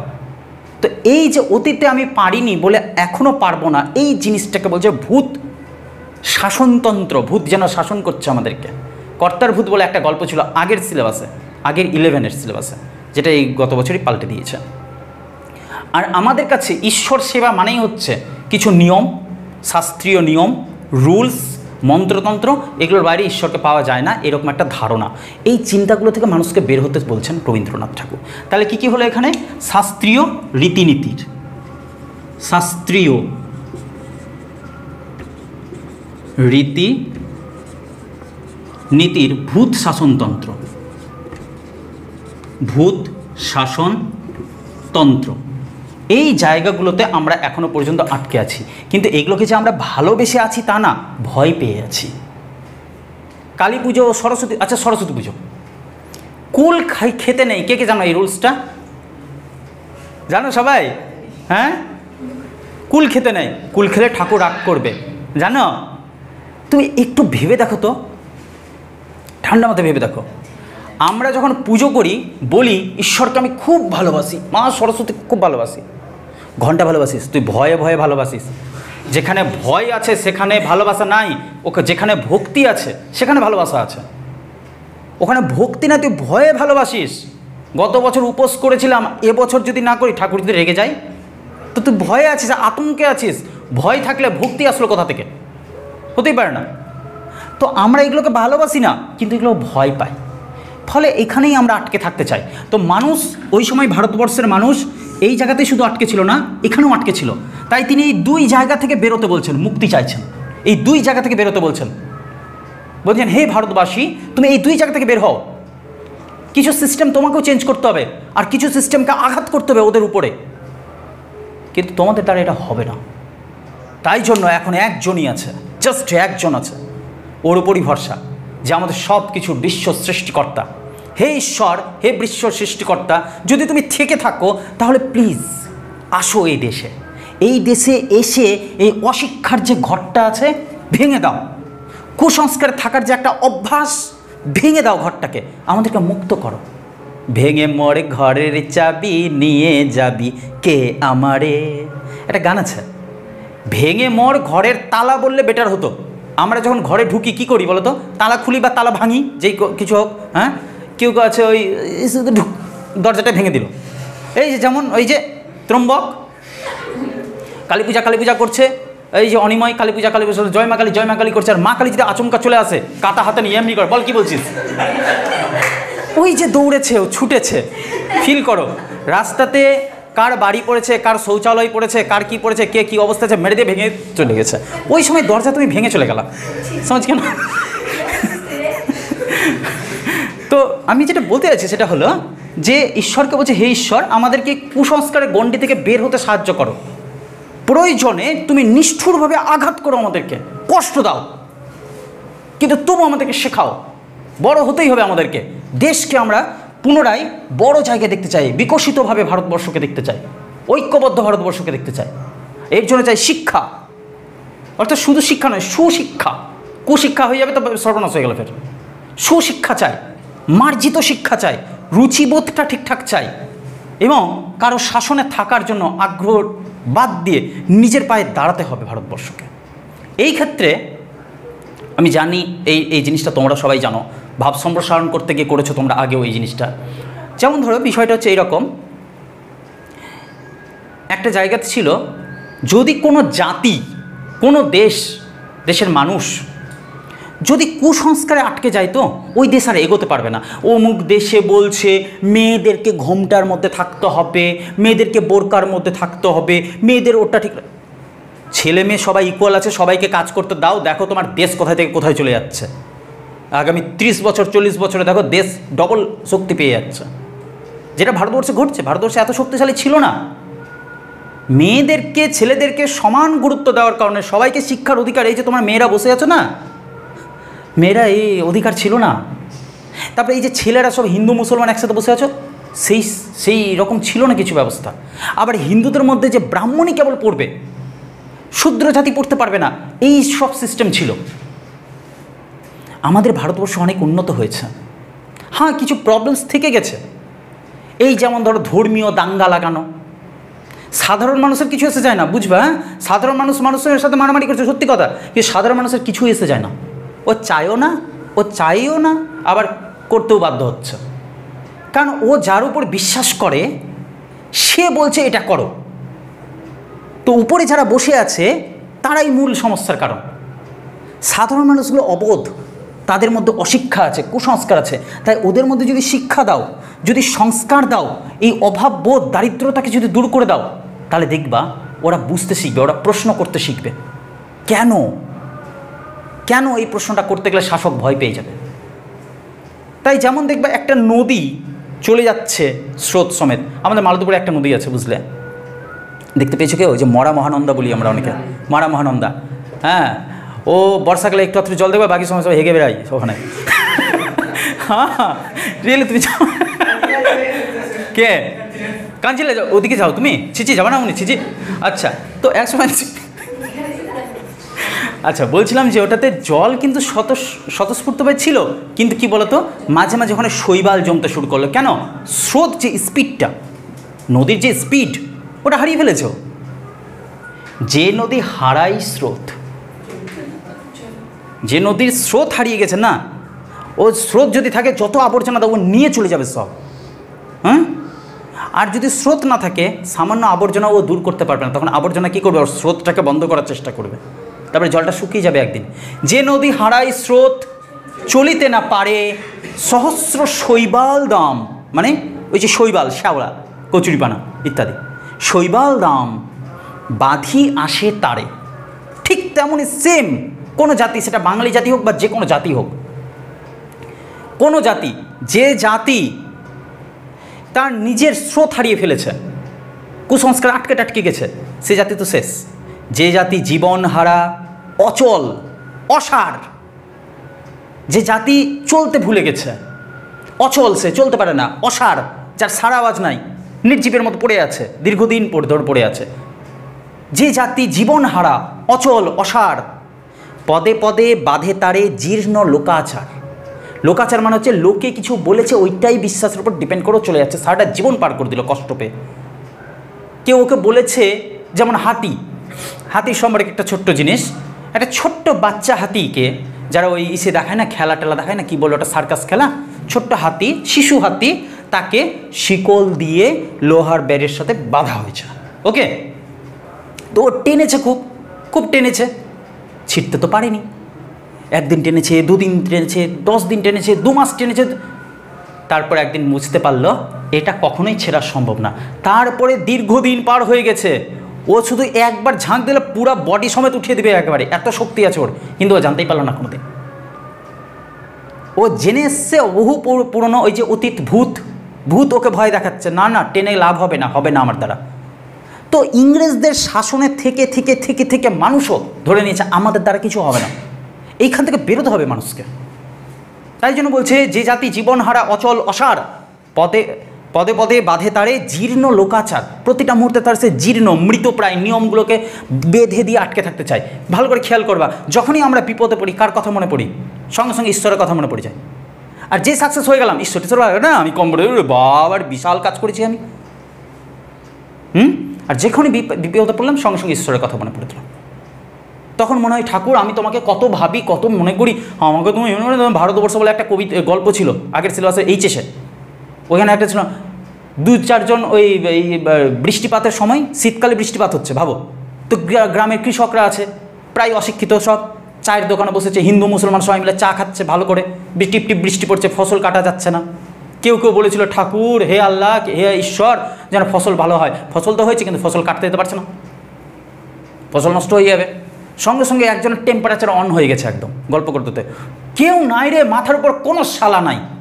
শালা তুমি তোমার ঈশ্বরকে, যাকে তুমি নির্মাণ করলা যে ঈশ্বর বলে কিছু আছে, তুমি তাকেই এখন গালি দিয়ে দিলা কারণ তোমার মন ভরেনি তাই। সাবাস। তো তুমি কিসের দিকে ফোকাস করছো? তুমি ফাইট করতে চাইছো না প্রকৃতির সাথে। আমি করব, চেষ্টা করি, আমি ওই বৃষ্টি মাথায় নিয়ে আমি ফসল কাটবো না, বৃষ্টি কখন থামছে সেটার অপেক্ষাই করছে। এবার ঈশ্বর ভক্ত, সে বলছে রাম রাম রাম রাম রাম রাম রাম রাম, আল্লাহ আল্লাহ আল্লাহ আল্লাহ আল্লাহ, ঈশ্বর নিশ্চয় আমার কথা শুনবে, বৃষ্টি থামিয়ে দিবে। এ পাগল আছিস তুই? থামিয়ে দিলে ভালো, আচমকা যদি বৃষ্টি থেমে গেলো তাহলে খুব ভালো, আর যদি না থামলো তাহলে আবার গালি দিয়ে দিল ঈশ্বরকে, তাহলে কী লাভ? এ তো রুলস, এ শুধু মিথ্যা শাস্ত্রীয় রীতিনীতি, ভূত শাসনতন্ত্র, এটার মধ্যে আটকে থেকে সব অভ্যস্ত হয়ে গেছে। এখান থেকে বের হতে হবে, তার জন্য ঈশ্বরকেই শক্তিশালী হয়ে প্রহার করতে হবে, আঘাত করতে হবে এদেরকে, না হলে এরা সহজে ছাড়বে না নিজের জায়গা। যার জন্য কাজী নজরুল ইসলাম ক্লাস 10-এর একটা পড়াতে প্রলয়োল্লাস বলে একটা কবিতায় তিনি কি চমৎকার করে বলেছিলেন যে হে ঈশ্বর, তুমি তো সব সৃষ্টিকর্তা, তুমি ধ্বংসকর্তা, তো আসো ধ্বংস করো যা জীর্ণ, প্রায় মৃতপ্রায়, ভেঙে টুকরো করে দাও, কালবৈশাখীর মতো আসো, প্রলয়ের মতো আসো, যা কোনো মতো লেগে আছে, যা সমাজের ভালো করছে না ক্ষতি করছে, ঝড় দিয়ে সেটাকে শেষ করে দাও তুমি, পুনরায় পাতা তৈরি হোক। তাই জন্য তো বলেছিলেন ধ্বংস দেখে ভয় কেন তোর, প্রলয় নূতন সৃজন বেদন। প্রলয় আসবে নূতন করে সৃজনের জন্য, সৃষ্টির জন্য বেদনা দিতে আসবে। প্রথমে টোটাল না ভাঙলে গোড়া থেকে উঠবে না, সঠিক সুন্দর। আসছে নবীন জীবন হারা, অসুন্দরে করতে ছেদন, যা অসুন্দর খারাপ তাকে সব ছেদন করার জন্য আসছে। এই যে পরিবর্তন, এই পরিবর্তনের হাত ধরেই একদিন আমরা এই বদ্ধ দশা থেকে বেরিয়ে আসব। সেটা এটাই হোক, পরাধীন হোক, অথবা নিজেদের মধ্যে আটকে থাকা এই সমস্যা, এইগুলো থেকে মুক্ত একদিন না একদিন ভারতবাসী হবেই। এটা রবীন্দ্রনাথ ঠাকুর আশা করেছেন, আশা তো করেছেন, প্রার্থনা করছেন যে আমাদেরকে এই নিষ্প্রাণতা থেকে কেউ একজন আসবে আর মুক্তি দিবেন। ঈশ্বর আসবে, জীবন দেবতা আসবে, আমাদের সবার মধ্যে একটা বোধ বুদ্ধির বিকাশ ঘটাবে, আমরা ঠিক বড় হয়ে উঠবো একদিন। আর এটা তখনই সম্ভব যখন আমরা নিজেরা চেষ্টা করব। এই যে যখন নিজেরা চেষ্টা করব, কে চেষ্টা করছে? আমি। এই আত্মশক্তির জাগরণ ঘটা খুব জরুরি ছিল, যেটা বিবেকানন্দ দারুণ কথা বলেছিল, ওঠো জাগো। এই জাগো মানে চোখ খুলে দাও না, চোখ খোলাই আছে, হ্যাঁ, অন্তর জ্ঞান চক্ষু খোলো, তুমি অন্তর্চক্ষুর উন্মোচন করো, তুমি বোঝো বিষয়টাকে, ওঠো জাগো, আর লক্ষ্যে না পৌঁছানো অবধি থেমো না। লক্ষ্যটা কি? আমাকে মুক্ত হতে হবে, মুক্তি চাই আমার। মুক্তি জ্ঞান দিয়ে আসে, অজ্ঞানতা দিয়ে নাও। অজ্ঞানতাকে অজ্ঞানতা দিয়ে কাটা যায় না, অন্ধকারকে অন্ধকার দিয়ে কাটা যায় না। আলো চাই তার জন্য, জ্ঞান চাই তার জন্য। তাই জন্য তিনি বলছেন আমাদের মধ্যেকার আত্মশক্তির জাগরণ ঘটা খুব জরুরি, এবং তার জন্য আমরা যে এই স্বার্থপরের মতো বাঁচি, আমি করি। বাবা পাশের বাড়িতে আগুন লেগেছে, আমি দেখেন ওর বাড়িতে না, কোনো ব্যাপার না, ঘুমিয়ে গেলাম। পাগলা আছিস তুই? ওর বাড়িতে আগুন লেগেছে, তুই তাড়াতাড়ি থামা না, তো তোর বাড়িতে আসতে কতক্ষণ লাগবে সময়। অর্থাৎ একের ক্ষতি হলে অনেকের ক্ষতি হবে, এই এক চিন্তা ভাবনাতে আসতে হবে। ফলে নিঃস্বার্থভাবে ভালোবাসতে হবে সবাইকে, একজোট হতে হবে, ঐক্যবদ্ধতা চাই। আরও বেঁধে বেঁধে থাকি, তাহলে শাসক ভয় পাবে। প্রশ্ন করব আমরা সবাই একসাথে জোটবদ্ধ হয়ে, বুঝতে, মানে নিজেদের ক্ষুদ্র স্বার্থ নিয়ে বাঁচবো না। আমি কিছু পেয়ে গেছি বলে আমি চুপ করে থাকবো, তোর বিপদ ঘটেছে, তোর সাথে অন্যায় ঘটছে, আমি চুপ করে আছি কারণ আমার তো সুবিধা পেয়ে গেছি আমি, না। তাই তিনি বলছেন ভাবনার বা চেতনার যে চার দেওয়াল আছে, এই ক্ষুদ্র গৃহটার যে বানিয়ে রেখেছি আমি নিজের জন্য, সেইটার প্রাচীর ভেঙে ফেলতে হবে। আর জ্ঞানকে একদম মুক্তির পথে এগিয়ে নিয়ে যেতে হবে। মুক্তি, জ্ঞান লাভ করতে এসে কষ্ট পেলে চলবে না। হ্যাঁ, আমার সেখানে প্রবলেমস আছে, তাহলে আমি আরও চমৎকারভাবে বুঝবো বিষয়টা, শিখবো, শেখার আনন্দে শিখবো, বাঁচার আনন্দে বাঁচবো। এই উদ্যমতা চাই, ভেতর থেকে আসবে সেই শক্তিটা, আত্মশক্তির জাগরণ ঘটবে, বিকশিত হব আমি। এবং সেই আমি অনেক আমির সাথে যুক্ত হয়ে গেছি তখন। বললো না এর আগে ওই আমি এখন হাজার হাতে পাই, পড়েছো না অস্ত্রের বিরুদ্ধে গানে? মানে সেই কবি আর একা নাই, কবির সেই মেসেজ সবার মুখে মুখে আছে। তার মানেটা কি? কবি এখন হাজার হাজার মানুষের মধ্যে ঢুকে গেছে মেসেজটা, আমি এখন হাজার হাতে পাই, ঠিক আছে। এবং সবার মধ্যে একটা সৌভ্রাতৃত্ব বোধ তৈরি করতে হবে, ভালোবাসি সবাইকেই, স্নেহ ভালোবাসা সবার মধ্যে আছে, ঘৃণা অকারণ থাকবে না, সৌভ্রাতৃত্ব সবাইকে ভাইয়ের মতো করে মনে করি। এবং এর মধ্যে সবথেকে প্রবলেমস আরেকটা যেটা আছে, এইটা খুব গুরুত্বপূর্ণ, বুঝলা, অলস। আমরা সব ক্ষেত্রে বলি ও আচ্ছা আমি কি পারবো, হ্যাঁ পারবো না গো, থাক আমি এখন বসে থাকি, মানে আমি চেষ্টাই করব না, আমি কাজ করব না। তুমি দেখবা পাড়া গ্রামে প্রত্যেকটা এলাকায় এলাকায় এই ধরনের অনেক সংখ্যক মানুষ আছে যারা কিচ্ছুটা করে না, সারা দিন এর কাছে ওর কাছে জ্ঞান করে বেড়ায়, কিছু বলে বেড়ায়, ডায়লগ দেয়, ভাষণ দেয়, উপদেশ দেয়, মিথ্যা যার দরকার নেই তাকে জ্ঞান দিয়ে চলে আসলো, কিচ্ছু করবে না, সারাদিন এটাই কাজ। কিন্তু বাড়িতে দেখো ওর বাড়ির পরিবারের সদস্যরা হয়তো কোনো না কোনো প্রবলেমসে আছে, ও দিব্যি ওই রকম মজাতে আছে। তো ওই লোকগুলোকে বলা হয় অলস মানুষ। আমাদের উচিত প্রত্যেকেরই নিজেদের ভেতরে আলসেমির দেওয়ালটাকে ভেঙে দিয়ে যে যেটা পারি ভালো শুভ কাজে যুক্ত হয়ে যাও, কর্মযজ্ঞে ঝাঁপিয়ে পড়ো। আমরা আমাদের কর্ম দিয়ে সারা বিশ্বের মধ্যে নিজেদের ভারতীয় পরিচয়টাকে যেন পৌঁছে দিতে পারি। আমরা ভারতীয়, আমরা আলসেমি নয়, আমরা কর্মযজ্ঞে ঝাঁপিয়ে পড়েছি, এই কথা যেন আমরা বলতে পারি, এটা রবীন্দ্রনাথ রিকোয়েস্ট করছেন। ফলে যারা যারা এই সিস্টেম তৈরি করেছে ধর্মের নাম দিয়ে জীর্ণ অসহায় ফালতু নিয়মাবলীগুলো তৈরি করে রেখেছে, এরা সব মানুষকে বোকা বানাবার জন্য করেছে, নিজেরা সুবিধা পাওয়ার জন্য। নিজেরা বেদিতে, পুজোর বেদিতে উপর দিকে থাকবে বলে তারা সাধারণ মানুষকে কোপ মারছে। ফলে একটা সিস্টেম তৈরি করে রেখেছে, এই সিস্টেমটা করলে তুমি ধর্মে, আর যদি না করো তাহলে তুমি অধর্ম করছো। হতে তো পারে যা আমরা করছি সেটা রিয়েলি কোনো পুণ্য না, সেটাই পাপ, হতে তো পারে। দেখো খুব মানুষের বিশ্বাস যে গঙ্গা স্নান করলে পুণ্য হয়, আমি বললি ঘন্টা হয়। গঙ্গা স্নান করলে যদি সমস্ত পুণ্য হয়ে যায়, ভালো করে ভেবে দেখো, এই গাধাটা চলো বিশাল জীবনে যত পাপ করেছে গিয়ে গঙ্গা স্নান করে উঠে গেল, আর আচমকা তখন আমি নেমে গেছি, ওর পাপটা ধুয়ে উঠলো আর আমি নেমে গেছি। এই টেনশনে আমি আর গঙ্গা স্নান করতে যাই না, কে না ধুয়ে উঠলো আর উঠে চলে আসলো আমার সাথে। তো এই ভয়ে আমি গঙ্গা স্নান করে ছেড়ে দিয়েছি, করবো না আমি স্নান। বাট পিতামহ ভীষ্ম বলে মহাভারতে একটা ক্যারেক্টার ছিল, গঙ্গা দেবীর পুত্র। সেও জীবনে যে কটা পাপ করেছিল না, তার জন্য তাকে শাস্তি পেতে হয়েছিল। তার প্রপৌত্র ওই অর্জুনের তীরের শয্যা তৈরি হয়েছিল, বিছানা ওইখানে শেষ হয়েছিল রক্তাক্ত হয়ে। গঙ্গা দেবীর নিজের ছেলে ভীষ্ম, দেবব্রত নাম, ভালো নাম, সে যদি তার কর্মফল ভোগ করে তো আমরা কি আছি যে নিজেদের পাপ কর্মগুলোকে ধুয়ে চলে আসলাম, ফের আবার নতুন করে পাপ করব বলে। সাব্বাস বেটা, কি পোশাক আছে ফেলে দিয়ে চলে আসলাম, আরেকটা নতুন নিয়ে চলে আসলাম, কুছবি মতলব।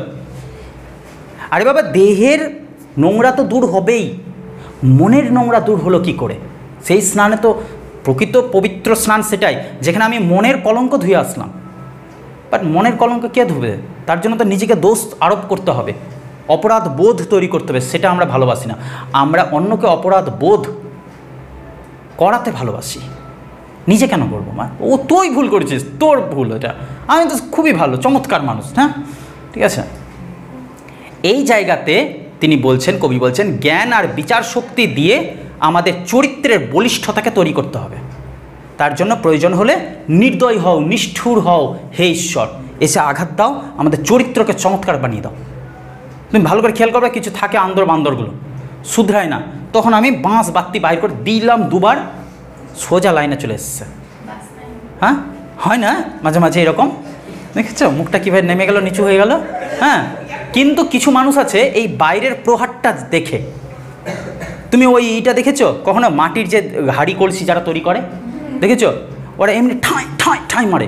আমরা মনে করি বাইরের মাঠটাই বুঝি আসো, না রে পাগলা, ভেতর থেকে একটা হাত দিয়ে আটকেও রেখেছে, ওই থামিয়ে রেখেছে। ঠিক আছে, তো এই মাঠটা ওকে আরও সুন্দর করার জন্য, তো এই মাঠটা দরকার। কেউ না দিলেও সময় দেবতা আমাদেরকে ঠিকই দিচ্ছে, সময়ে ঠিকই ফলিবে। হ্যাঁ, তো যেমন কর্ম করা তেমন ফল হবে, সময়ের সাথে সাথে হবে সব। এই যে সময় নামক দেবতা, জীবন দেবতা, এ আমাদেরকে যেন আঘাত দিয়ে দিয়ে আমাদের চরিত্র চমৎকার তৈরি করে দেয়। তার জন্য যে তাকে নিষ্ঠুর হতে হয়তো হোক, বাট চরিত্রবান করুক ভারতীয়দেরকে। এরা সব চরিত্রহীন হয়েছিল, ঠিক আছে? এইসব অশিক্ষার একটা পোশাক পরে আছে, তার উপর কুসংস্কারের পোশাক চাপিয়ে নিয়েছে, তার ভেতরে অভাববোধ, বাপরে খুব দুঃখ, উফ, এত দুঃখ ভারতীয়দের আজও আছে। বাঙালিদের তো দারুণ সাংঘাতিক দুঃখ।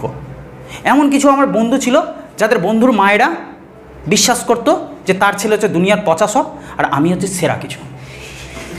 আমি যখনই বন্ধুকে ডাকতে যেতাম তখনই সঙ্গে সঙ্গে, বাবু পড়ছে দেখিস তো, বাবু, বাবা ও তো এমনি করে অমনি করে অমনি করে, এত কমপ্লেন করে যে ওই কারণে একটা স্লোগান বেরিয়েছিল, I M A complain boy, I M A complain girl. অদ্ভুত ব্যাপার। হ্যাঁ, এত কমপ্লেন আছে বাঙালিদের, ভারতীয়দের তো আছে। তো এই যে অভাববোধ, শাস্ত্রীয় রীতিনীতি, এই সব কিছু থেকে বের করে দিবে, আমাদেরকে এক অদ্ভুত শক্তিতে শক্তিমান করে তুলবে। হ্যাঁ, শক্তিমান ঘুরে ঘুরে ঘুরে ঘুরে পড়ে যায়, ঠিক আছে? শক্তিমান করবে, যারা আমরা কাজ করব, কাজকে ভালোবাসবো, এবং শিখতে গেলে মুক্ত চিত্ত দিয়ে শিখতে হবে, হৃদয় দিয়ে শিখবো আমরা, চাপে পড়ে নয়। ঠিক আছে, চাপে পড়ে করলে কী হবে বলো তো? প্যাচকা হয়ে যাবে যেদিক সেদিকে। হ্যাঁ, আমাদেরকে সৃজনশীল হতে হবে, ঠিক আছে? এই হচ্ছে কবিতাটার পুরো মর্মবস্তু। আর যা যা তুমি শুনলা, যেখান থেকে তোমার কোশ্চেন আসুক না, তুমি ঘুরিয়ে লিখতে পারবা যদি তুমি ক্লাসটা মনোযোগ সহকারে করতো। আমাদের যে পুরো কবিতাটা আর কিছু না, এটাই আছে ডেপথে। আমাদের গোড়া ছিল কোথায়? অন্তর্বর্তী কাব্য। অন্তর্বর্তী কাব্য বলছে, অন্তর্বর্তী পর্যায়। অন্তর্বর্তী পর্যায়ের মধ্যে অনেকগুলো কাব্যগ্রন্থ ছিল। প্রধান ছিল নৈবেদ্য। নৈবেদ্যর কবিতাগুলো প্রায় 100খানা কবিতা। তার প্রথম দিককার কবিতাগুলোতে ছিল প্রার্থনার উদার স্বপ্ন, তারপরে ছিল আন্তর্জাতিক রাজনীতি আর মানবতার অবক্ষয়। শেষের দিকে ছিল ভারতাত্মার বিকাশ, কিভাবে সম্ভব দেশ আর স্বদেশবাসীকে, দেশ আর দেশবাসীকে কিভাবে সঠিক মার্গ দেখানো যায়, এই সব কথা নিয়ে তিনি লিখেছেন। এবং এই জায়গাগুলোতে 72 নম্বর কবিতাটা ছিল, যেটার কোনো নাম ছিল না। তুমি যদি বলে যে তোমাদের পাঠ্যে থাকা কবিতাটি কোন কাব্যগ্রন্থের অন্তর্গত, তুমি বলবা এটি নৈবেদ্য কাব্যগ্রন্থের 72 সংখ্যক কবিতা। পরবর্তীকালে এটি যখন গীতাঞ্জলির অন্তর্ভুক্ত হয়, তখন সেখানে নাম হয় প্রার্থনা। রবি ঠাকুরই নামকরণটা করেছিলেন, ঠিক আছে? এই প্রার্থনা কবিতাটার ইংরেজি ট্রান্সলেটের ওই লাইনটা কি ছিল? Where the mind is without fear. ভয় ও শূন্য, ভয়হীনভাবে আমরা শিখছি, আমরা হৃদয় ভয় শূন্য অবস্থায় আছে, ঠিক আছে? এবার সেটাকে আমরা বাংলাতে পড়বো, ট্রান্সলেট করে প্রার্থনাটা পড়বো। প্রার্থনা কবিতা তাহলে একজন জীবন দেবতার কথা বলা হয়েছে, সময় দেবতা, জীবন দেবতা। সে আমাদেরকে ঠিকই শিখিয়ে দিবে মুহূর্তে মুহূর্তে। তো আমাদের দুই রকম সমস্যা, এক ইংরেজদের হাতে পরাধীন, এক অশিক্ষা, কুসংস্কার, অভাববোধ, শাস্ত্রীয় রীতিনীতির যে একটা ভূত শাসনতন্ত্র আর একটা আলসেমি, এই সব কিছুর মধ্যে আমরা ঢুকে গেছি, বের হতে পারছি না। তো এই দুই জায়গা থেকে মুক্তি পেতে হবে। আর দুই জায়গার মধ্যে মুক্তি পেতে গেলে আমাদের মধ্যে যেটা আনতে হবে সেটা হচ্ছে আত্মসম্মানবোধ এবং আত্মবিশ্বাস। এই দুটো জিনিস আনতে হবে। কঠোর পরিশ্রম চাই, গোটা পৃথিবীতে আমরা পরিশ্রম ছড়িয়ে দেবো, নিজেদের কাজ দিয়ে পরিচয় বানাবো নিজের, ঠিক আছে? এর মাঝখানে যত নিয়মাবলী আসবে, রুলস আসবে, কুসংস্কার আসবে, সেগুলোকে আমরা দেখব না, ভাববো না। প্রয়োজনে যদি আমরা না পারি, তাহলে আমাদের যে ঈশ্বর আছে, সময় ঈশ্বর, বিশ্ব ব্রহ্মাণ্ডের যে মালিক, তিনি যেন এসে কঠোর নিষ্ঠুরভাবে আমাদেরকে আঘাত করে দিয়ে মুক্ত করে দেয়, ভারতবর্ষকে এক আলোকিত জায়গায় যেন পৌঁছে দিয়ে যায়। এই জিনিসটা কবি প্রার্থনা করেছেন, তাই কবিতার নাম প্রার্থনা। এবার কবিতাটা বের করো, ফটাফট হয়ে যাবে।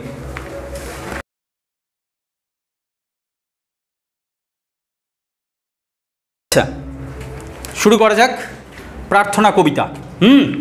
যেটা গুরুত্বপূর্ণ শব্দ আছে বলবো যে কি, এটা তুমি অর্থটা লিখে দাও, তো অর্থটা লিখে দিবা, ঠিক আছে? কি বলছে দেখো, কবি প্রথমেই যে লাইনটা শুরু হচ্ছে ওই লাইনটা থেকে আমরা পড়া শুরু করব না, তার থেকে একটা কৃত্রিম লাইন আমরা বানিয়ে নিব, ঠিক আছে?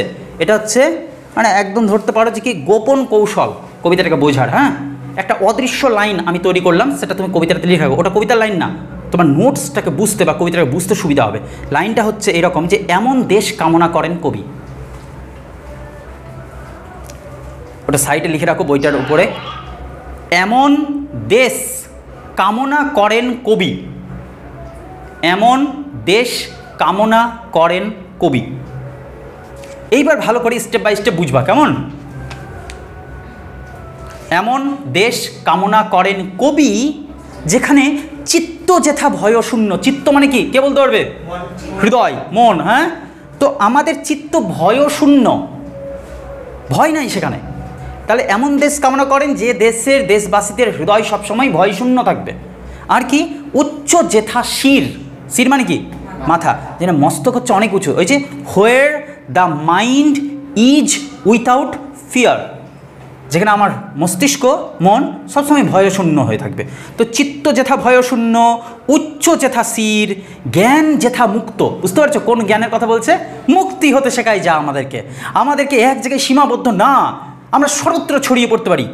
আত্মবিকাশ ঘটাতে চাইছেন তিনি, সৃজনশীলতা চাইছেন। অর্থাৎ জ্ঞান যেথা, যেথা মানে যেখানে, মুক্ত। যেথা গৃহের প্রাচীর, বুঝবা? এই কোন গৃহ বলো তো? স্বার্থের গৃহ। আমরা প্রত্যেক মানুষ কেবল নিজের জন্য একটা গৃহ তৈরি করে রেখেছি। এই যে গৃহগুলো, এই যে স্বার্থ টার্থ সব নিয়ে, অশিক্ষা স্বার্থ সব কিছুর একটা গড় আমরা তৈরি করে রেখেছি। ওটার মধ্যে থাকতে ভালোবাসি। আমি বেরোবো না, শিখবো না, জানবো না, বুঝবো না, ব্যাস। তাই জন্য তিনি বলছেন, যেথা গৃহের প্রাচীর আপন প্রাঙ্গণ তলে দিবস সর্বরি। দিবস সর্বরি, দিবস মানে দিন, সর্বরি মানে রাত। বলছে দিন রাত আমরা আমাদের প্রাঙ্গণে, হৃদয় প্রাঙ্গণে একটা গৃহের প্রাচীর তৈরি করে রেখেছি, যেটা টপকে যেতে আমরা পারি না, ভয় পাই। বসুধারে রাখে নাই খণ্ড ক্ষুদ্র করে। বলছে বসুধা মানে হচ্ছে পৃথিবী, পৃথিবীকে রাখতে পারে না খণ্ড খণ্ড ক্ষুদ্র ক্ষুদ্র করে। যে গৃহ পৃথিবীকে খণ্ড খণ্ড করতে শেখায়, আমাকে ওইখানে ঢুকে রাখতে শেখায়, সেই গৃহ তো আমার জন্য উপযুক্ত নয়, এই জাতির জন্য, মানুষের জন্য তো সেটা কল্যাণকর নয়। তাই জন্য তিনি বলছেন যে ক্ষুদ্র চিন্তা দিয়ে পৃথিবীকে খণ্ডিত করে না, মানুষের হৃদয়ের কথা বলবে, তাই না? যে শিক্ষা, যে গৃহে আমি আছি, সেই গৃহে থাকার ফলে যদি এমনটা হয় যে আমি পৃথিবীকে খণ্ড খণ্ড করছি, সে জাতিতে হোক, বর্ণতে হোক, বিভক্ত করতে শিখছি, তাহলে সেই ঘরের মধ্যে কোনো প্রবলেম আছে, সেই ঘরটাকে ভাঙতে হবে। তাই জন্য তিনি বলছেন, যেথা গৃহের প্রাচীর আপন প্রাঙ্গণ তলে দিবস সর্বরি মানে দিন রাত, বসুধারে মানে পৃথিবীটাকে রাখে নাই খণ্ড ক্ষুদ্র করে। যেথা বাক্য হৃদয়ের উৎসমুখ হতে। হৃদয়ের উৎসমুখ মানে কি? হৃদয়ের উৎস মানে কি? অন্তঃস্থল, যেখান থেকে শুরু। তাহলে তিনি প্রথমে ছবিটা কীভাবে সাজাচ্ছেন দেখো। প্রথমে বলল যে আমি এমন একটা দেশ কামনা করছি যেখানে চিত্ত হবে ভয়শূন্য, এক নম্বর কথা। দুই নম্বর কথা বলছে শির থাকবে, মাথা হবে আমাদের উচ্চ, মাথা কখনো নিচু করতে হবে না, উঁচু, আরও বড় হও, আরও বড় হও। জ্ঞান যেখানে মুক্ত, সেই দেশ আমি চাই যে দেশে জ্ঞান লাভটা হচ্ছে মুক্তির জন্য হয়, চাপাবদ্ধতার জন্য না। আবার কি বলছে? যেথা মানে যেখানে গৃহের প্রাচীরটা আমার মধ্যে থেকে দিনরাত বসুধাকে খণ্ড খণ্ড করতে শেখায় না, সেই দেশ চান তিনি। যে দেশে ওই আমারই ভেতরে থাকা গৃহটা যেন দিনরাত ওই বসুধাকে, পৃথিবীকে খণ্ড খণ্ড করতে শেখায় না, সেই দেশ আমি চাই। এমনকি সেই দেশে যেখানে বাক্যগুলো হৃদয়ের অন্তঃস্থল থেকে বেরোবে, মানে বুঝতে পারছো, মানুষকে ভালোবেসে কথা বলবো, আঘাত দিয়ে নয়, ভালোবেসে কথা বলবো। তার মানেটা কি, আমার ওই বাক্যটা কোথা থেকে আসছে? হৃদয়ের উৎসমুখ থেকে আসছে। তাহলে কি হলো যে কি, যেথা বাক্য হৃদয়ের উৎসমুখ হতে উচ্ছ্বসিয়া ওঠে। তুই কথা বলার আগে যদি ভয় পাও, বলবো স্যারকে, দাদা কি ভাববে, তাহলে তো লাভই হচ্ছে না কিছু। হ্যাঁ, যতক্ষণ আমি তোমার প্রিয় না হতে পারলাম না, যতক্ষণ আমি তোমার প্রিয় না হতে পারলাম, ততক্ষণ আমি তোমার কাছে বিশ্বস্ত হলাম না। মানে তুমি আসছো ঠিকই, তো তুমি ভয় নিয়ে আসছো, ভয়হীন থাকতে হবে। যেথা চিত্ত হবে ভয় শূন্য, সেখানে মুক্ত শিক্ষা তুমি পাবা, নচেত পাবা না, সোজা কথা। তাই জন্য তিনি বলছেন, যেখানে বাক্য হৃদয়ের উৎসমুখ থেকে সরাসরি বেরিয়ে যাবে, উচ্ছ্বসিয়া উঠবে। যেথা নির্বারিত স্রোতে, নির্বারিত মানে হচ্ছে অবিরাম, মানে একদম থেমে নাই, একদম চলছে, কন্টিনিউ, অবিরাম। যেথা নির্বারিত স্রোতে দেশে দেশে, দিশে দিশে, দিশে মানে দিকে, দিশে দিশে কর্মধারা ধাই। গরু ধেয়ে যাচ্ছে মানে কি, ধাই মানে কি, এগিয়ে যাওয়া। তো কর্মধারা ধাই মানে কি, আমাদের কাজ যাচ্ছে, আমি কি কাজ করছি তাই তো এগিয়ে যাবে না। আর রবীন্দ্রনাথ কোথাও আছে? নেই। তুমি গীতাঞ্জলিতে তাকে পাবা, গীতাঞ্জলিতে তাকে পাবা, তার গ্রন্থে তাকে পাবা, তার লেখা কাজের মধ্যে তুমি পাবা তাকে। অর্থাৎ তার কাজটাই তাকে বয়ে বেড়াচ্ছে গোটা বিশ্বে, দেশে দেশে, দিকে দিকে নিয়ে যাচ্ছে তাকে, তার কাজটাই, কর্মটাই তোমাকে নিয়ে যাবে। তাই বলছেন, দেশে দেশে, দিশে দিশে কর্মধারা ধাই, অজস্র সহস্রবিধ চরিতার্থতায়। অজস্রবিধ, সহস্রবিধ মানে হচ্ছে প্রচুর প্রচুর, অনেক ধরনের, চরিতার্থতায় মানে স্বার্থ, মানে দেশের স্বার্থ পূরণের জন্য, সকল সমষ্টি, সকল মানুষের সমষ্টির সুবিধার জন্য আমি এমন কাজ করছি যেটা দেশে দেশে, দিকে দিকে আমাদেরই দেশকে, আমাদেরই দেশের চরিতার্থতা করছে, স্বার্থ চরিতার্থ করছে, আমার দেশটাকে বড় করছে মূলত।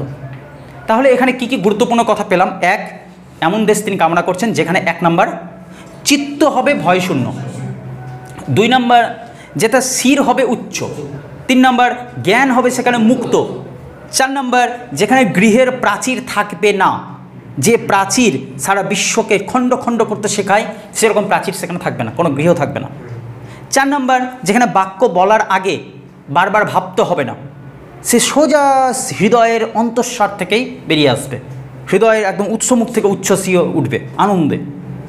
আর কি গুরুত্বপূর্ণ কথা বলছে, এখানে নির্বারিত স্রোতে, যেথা মানে যেখানে, যে দেশে কন্টিনিউ চলবে, অবিরামভাবে একটা স্রোত চলবে। কিসের স্রোত? কর্মের স্রোত, কাজের স্রোত।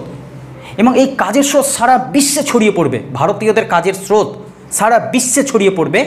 এবং এর ফলে আমাদের ভারতবর্ষেরই অনেক স্বার্থ সম্পূর্ণ হবে, স্বার্থ চরিতার্থ হবে। বোঝা যাচ্ছে বিষয়? আমাদের ভারতবর্ষই বড় হবে, আমাদের দেশটাই বড় হচ্ছে, দেশবাসীরই সম্মান বাড়ছে। তাহলে তোমার একক স্বার্থ নয়, দেশের স্বার্থের কথা ভাবো, সকল মানুষের স্বার্থের কথা ভাবো, এইটা তিনি বলছেন। এই যে দেখলে এখানে 8টা লাইন আছে কবিতাটার, এই 8 লাইনকে বলা হয় অষ্টক, কারণ এটা একটা সনেট বা চতুর্দশপদী কবিতা, 14টা লাইনের কবিতা, সনেট আছে এটা। প্রথম 8 লাইনকে বলা হয় অষ্টক। এই অষ্টকে কি হয়? অষ্টকে একটা কাহিনীর মূল ভাব প্রকাশ করা হয়। আমি লিখে দিচ্ছি এখানে, ঠিক আছে? তাহলে প্রথমে 8 লাইন থাকে, 8 লাইনকে বলা হয় অষ্টক।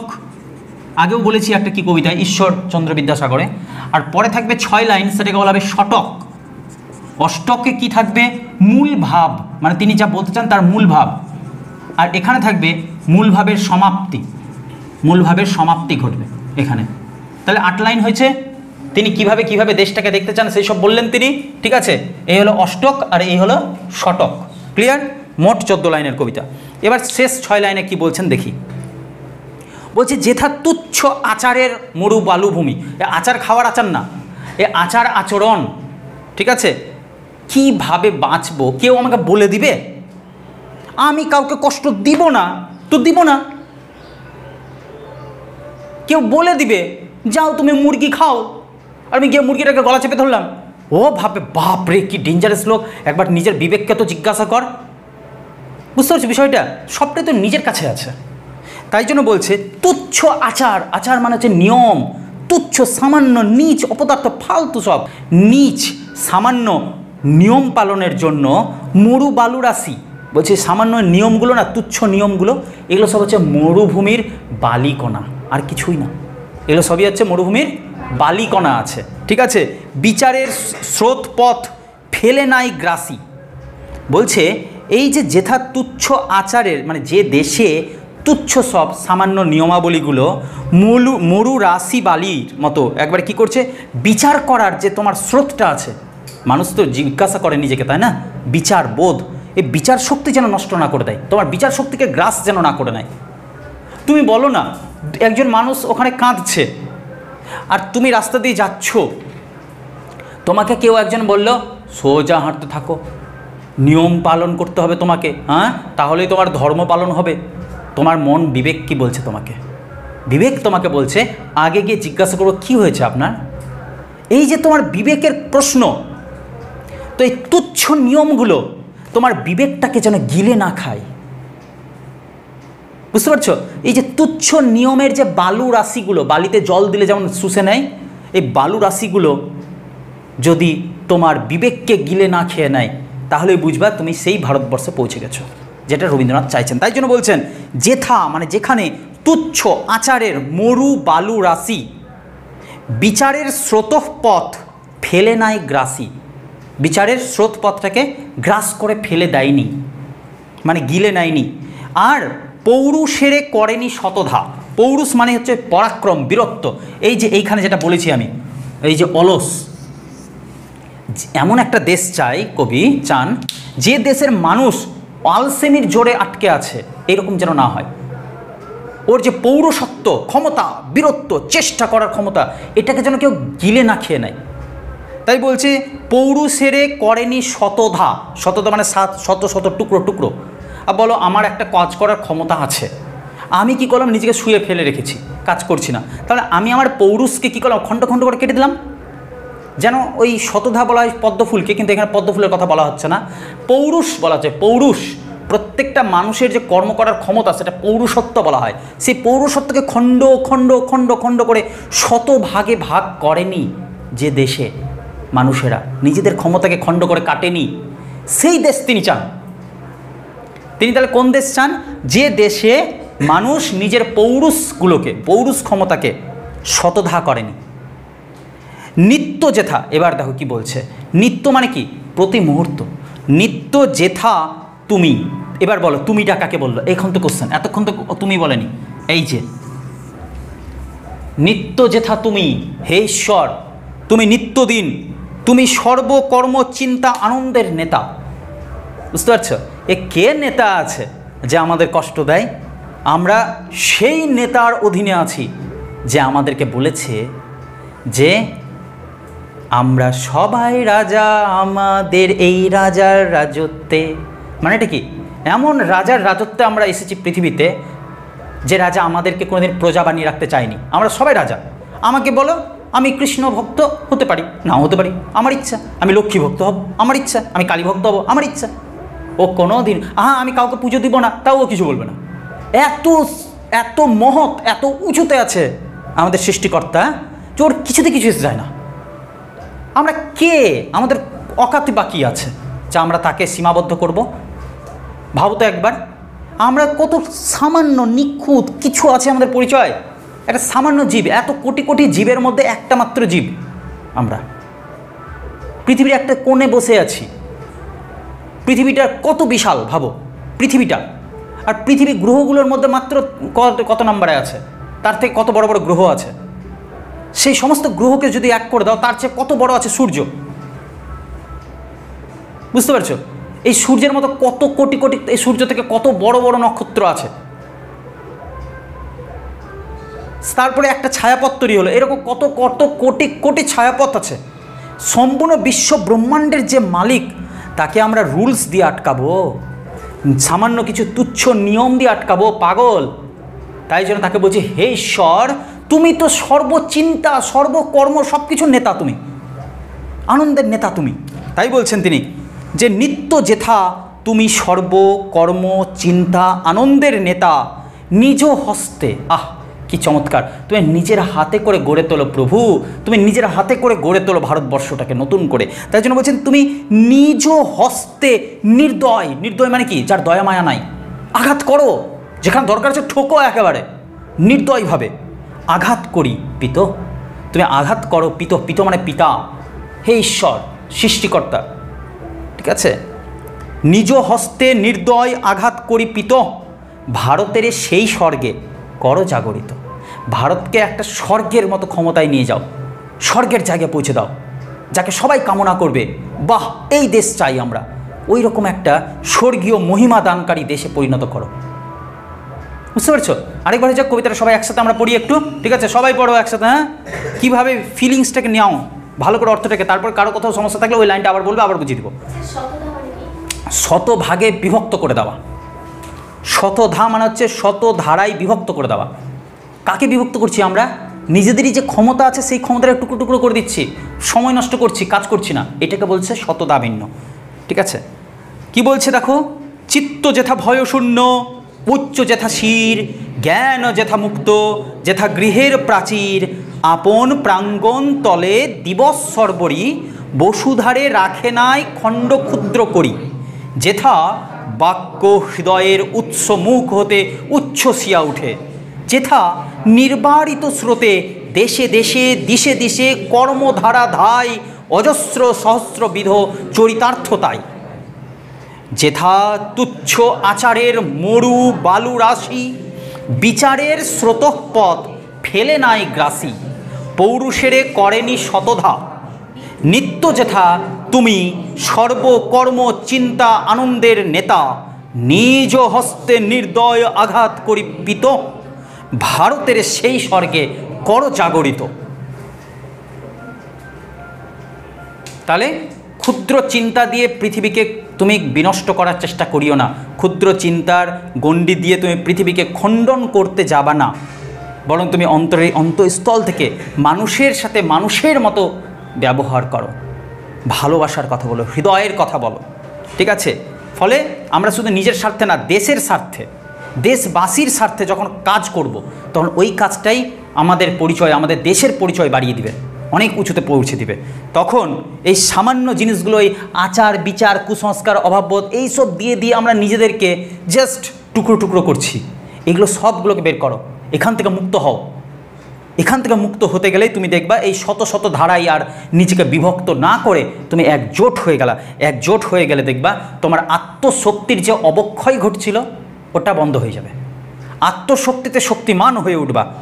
তখনই তো মনে আসবে তোমার ওই কথাটা, ভেঙে মর ঘরের চাবি নিয়ে যাবি কে আমারে। বুঝতে পারছো? তো তিনি ওই ঈশ্বরকে বলছেন যে আমার যে এই বদ্ধ দুয়ার দরজাটা, একটু আগে গানটা করছিলাম, আটকেছিলাম, তো আমি যদি দরজা ভাঙতে চাই তো তালা খুলতে হবে, বা দরজা যদি খুলতে চাই তো তালা খুলতে হবে, বা তালা ভাঙতে হবে, কিছু একটা করতে হবে। উনি বলছেন চাবিটাই ভেঙে ফেলে দে। অর্থাৎ যে আমাকে মুক্ত করবে সে এই কাঠের দরজা বা লোহার দরজা পার করে আসবে না। কোন দরজা পার করবে? সে হৃদয়ের দরজা। আর হৃদয়ের অন্ধকার ধাক্কা দিয়ে হয় না, বিবেক দিয়ে হয়, চিন্তা দিয়ে হয়। স্রোত চাই, বিবেক বোধের স্রোত চাই, আমার ইচ্ছা শক্তি চাই, তাহলে দেখবা অন্ধকারটা ঠিক দূর হয়ে যাবে, হৃদয়ের অন্ধকার। আর সেটা কোনো সাধারণ মানুষ করতে পারবে না, বিশেষ কারো চাই, যে হতে পারে ঈশ্বর। তাই তিনি বলেছেন কি সুন্দর কথা একটা, ভেঙে মর ঘরের চাবি নিয়ে যাবি কে আমারে, কোশ্চেন করেছে, ঠিক আছে? তাই চেতনার দীনতা দূর না হলে কিন্তু প্রকৃত স্বাধীনতা লাভ হবে না। অর্থাৎ যদি ইংরেজ আমাদের দেশ ছেড়েও দেয়, রবি ঠাকুর সেই সময়টাতেই বলেছেন যে যদি ইংরেজ আমাদের দেশ ছেড়েও দেয় এবং আমরা মনে করবো আমরা পরাধীনতা থেকে বেঁচে গেলাম, আমরা স্বাধীনতা, ভুল। আমরা এগুলো থেকে তখনও বের হতে পারবো না, তাহলে কিন্তু আমরা পরাধীন হয়ে থাকবো। সত্যি তো, কী লাভ হয়েছে ইংরেজ চলে গিয়ে? আমরা খুব ভালো আছি না, ওরা ভালো আছে। আমার মনে হয় ইংরেজরা আমাদেরকে ছেড়ে দিয়ে ওরা ভালো আছে, বেঁচে গেছে এই বাঙালির জাত থেকে, ভারতীয়দের কাছ থেকে। এত টুকরো আছি আমরা নিজেদের মধ্যেই, আমাদের মধ্যে অশিক্ষা আজও দূর হয়নি, কুসংস্কার আজও আছে প্রচুর পরিমাণে, অভাববত্ত সাংঘাতিক পরিমাণে আছে, যেটা আছে আছে, না আছে তো স্বভাব খারাপ আছে, ঠিক আছে? শাস্ত্রীয় রীতিনীতির ভূত শাসনতন্ত্রের জন্য আমরা লোককে পিটিয়ে মেরে দিই। রিয়েলি বলছি, কেউ একজন বলল জানো ওর তো নজরটা খারাপ আছে, ডাইনি, গ্রামের মানুষ পিটিয়ে মেরে দিল একটা নারীকে, পাগল নাকি তুই? মানুষটাকে মেরে ফেলে দিলি তুই। ও কারো মা ছিল, কারো মেয়ে ছিল, মেরেই ফেলে দিলি তুই ওকে। তার মানে আমাদের ভেতরে কোনো এক অতীত চিন্তা শাসন করছে সবসময়, একটা তন্ত্র জাল বানিয়ে রেখেছে, যেটাকে বলা হয় ভূত শাসনতন্ত্র। এই ভূত শাসনতন্ত্র, শাস্ত্রীয় রীতিনীতির ভূত শাসনতন্ত্রে পড়ে আমরা নিজেরাই নিজেদেরকে আঘাত করছি। ইংরেজের দরকারই পড়েনি ভাই। দীর্ঘদিন হলো ইংরেজ আমাদেরকে ছেড়ে চলে গেছে। ইংরেজ যে মুহূর্তে গেল সেই মুহূর্তে হিন্দু মুসলিমে দাঙ্গা লেগে গেল। এতদিন আটকে ছিল শুধু ইংরেজের ভয়ে, বেশি বাড়াবাড়ি ঠুকে দেবো একবারে, ব্যাস। যেই ও বেরিয়ে গেল না, আর দেশ ভাগ কর। দেশ ভাগ করতে কত মানুষ যে মারা গেল, আজ পর্যন্ত মারা যাচ্ছেই কত মানুষ। অশান্তি তো কমলো না। তাহলে আমাদেরকে কোথা থেকে বের হতে হতো? আগে নিজেদের মধ্যে তৈরি করা ওই গণ্ডি থেকে বের হতে হতো, তারপরেই সম্ভব হতো ইংরেজ বেরিয়ে গেলে সুবিধা, না হলে সহজে কেউ বেরোতে পারবে না। আচ্ছা, তো এই হচ্ছে স্বাধীনতার কথা। মূল কথা হলো ইংরেজ দূর হতে গেলেই যে আমরা স্বাধীন হব এই কথা নয়। নিজের চেতনার যে দীনতা, সামান্যতা, চেতনা শক্তির বিবেকবোধ যে এত সামান্য, ওইখান থেকে আমাকে বড় হতে হবে, ওখান থেকে আমাকে উত্তীর্ণ হতে হবে। বোঝাচ্ছে বিষয়টা? এরপরে এটা নিয়ে প্রশ্নোত্তর নিয়ে আলোচনা করব, ঠিক আছে, পরের দিন। হৃদয়টাতে আমাদের চেতনার, চিন্তার হৃদয় যে আছে, চিন্তা করার যে জায়গাটা আছে, প্লেসটা, জাস্ট এটা ফিলিংয়ের ব্যাপার, আর কিছু না। এটা ওই তোমার কল্পনার বিষয়, যে আপন মানে নিজেরই প্রাঙ্গণতলে, নিজেরই মধ্যেকার একটা জায়গা, যেখানে দিন রাত ঘুরে ঘুরে ঘুরে ঘুরে কেন মরবো আমরা? ওটাই বোঝাচ্ছে যে যেথা গৃহের প্রাচীর আছে, আপন প্রাঙ্গণতলেই দিবস সর্বরি, বসুধাকে রাখে নাই খণ্ড ক্ষুদ্র করি, সেই রকম দেশ চাই। তাহলে এই পুরো কবিতাটা শুরু করতে পারো তুমি ওই লাইনটা থেকে, যে এমন দেশ কবি কামনা করেছেন যেখানে, ওই যে যেথা যেথা আছে না, মানে হচ্ছে যেখানে যেখানে, ঠিক আছে। তাহলে কাকে আমাদেরকে উন্নত হতে হবে? আমাদের চেতনার দরজাটাকে খুলে দিতে হবে, বিবেকবোধ জাগরিত করতে হবে, তাহলেই সম্ভব পরিবর্তন, দেশের উন্নতি, দেশ আর দেশবাসীর কল্যাণ। এরকমই একটা সুন্দর দেশ চেয়েছেন কবি। পেয়েছি আমরা? ইম্পসিবল। কার জন্য পাইনি? আমাদের জন্য পাইনি। আমরা কি কিছু করেছি এখন অবধি? সেরা কিচ্ছু করেনি। ব্যক্তি স্বার্থ ছাড়া দেশের স্বার্থে কিছু করেছি? ইম্পসিবল। এখনও পর্যন্ত তো আমরা কেউ বলতে পারবো না দারুণ কিছু করেছি, কিচ্ছু করেনি। ফলে আমাদের কিছু হবে না। রবি ঠাকুরও তাই ছেড়ে চলে গেছেন, অনেক দিন হলো, ঠিক আছে।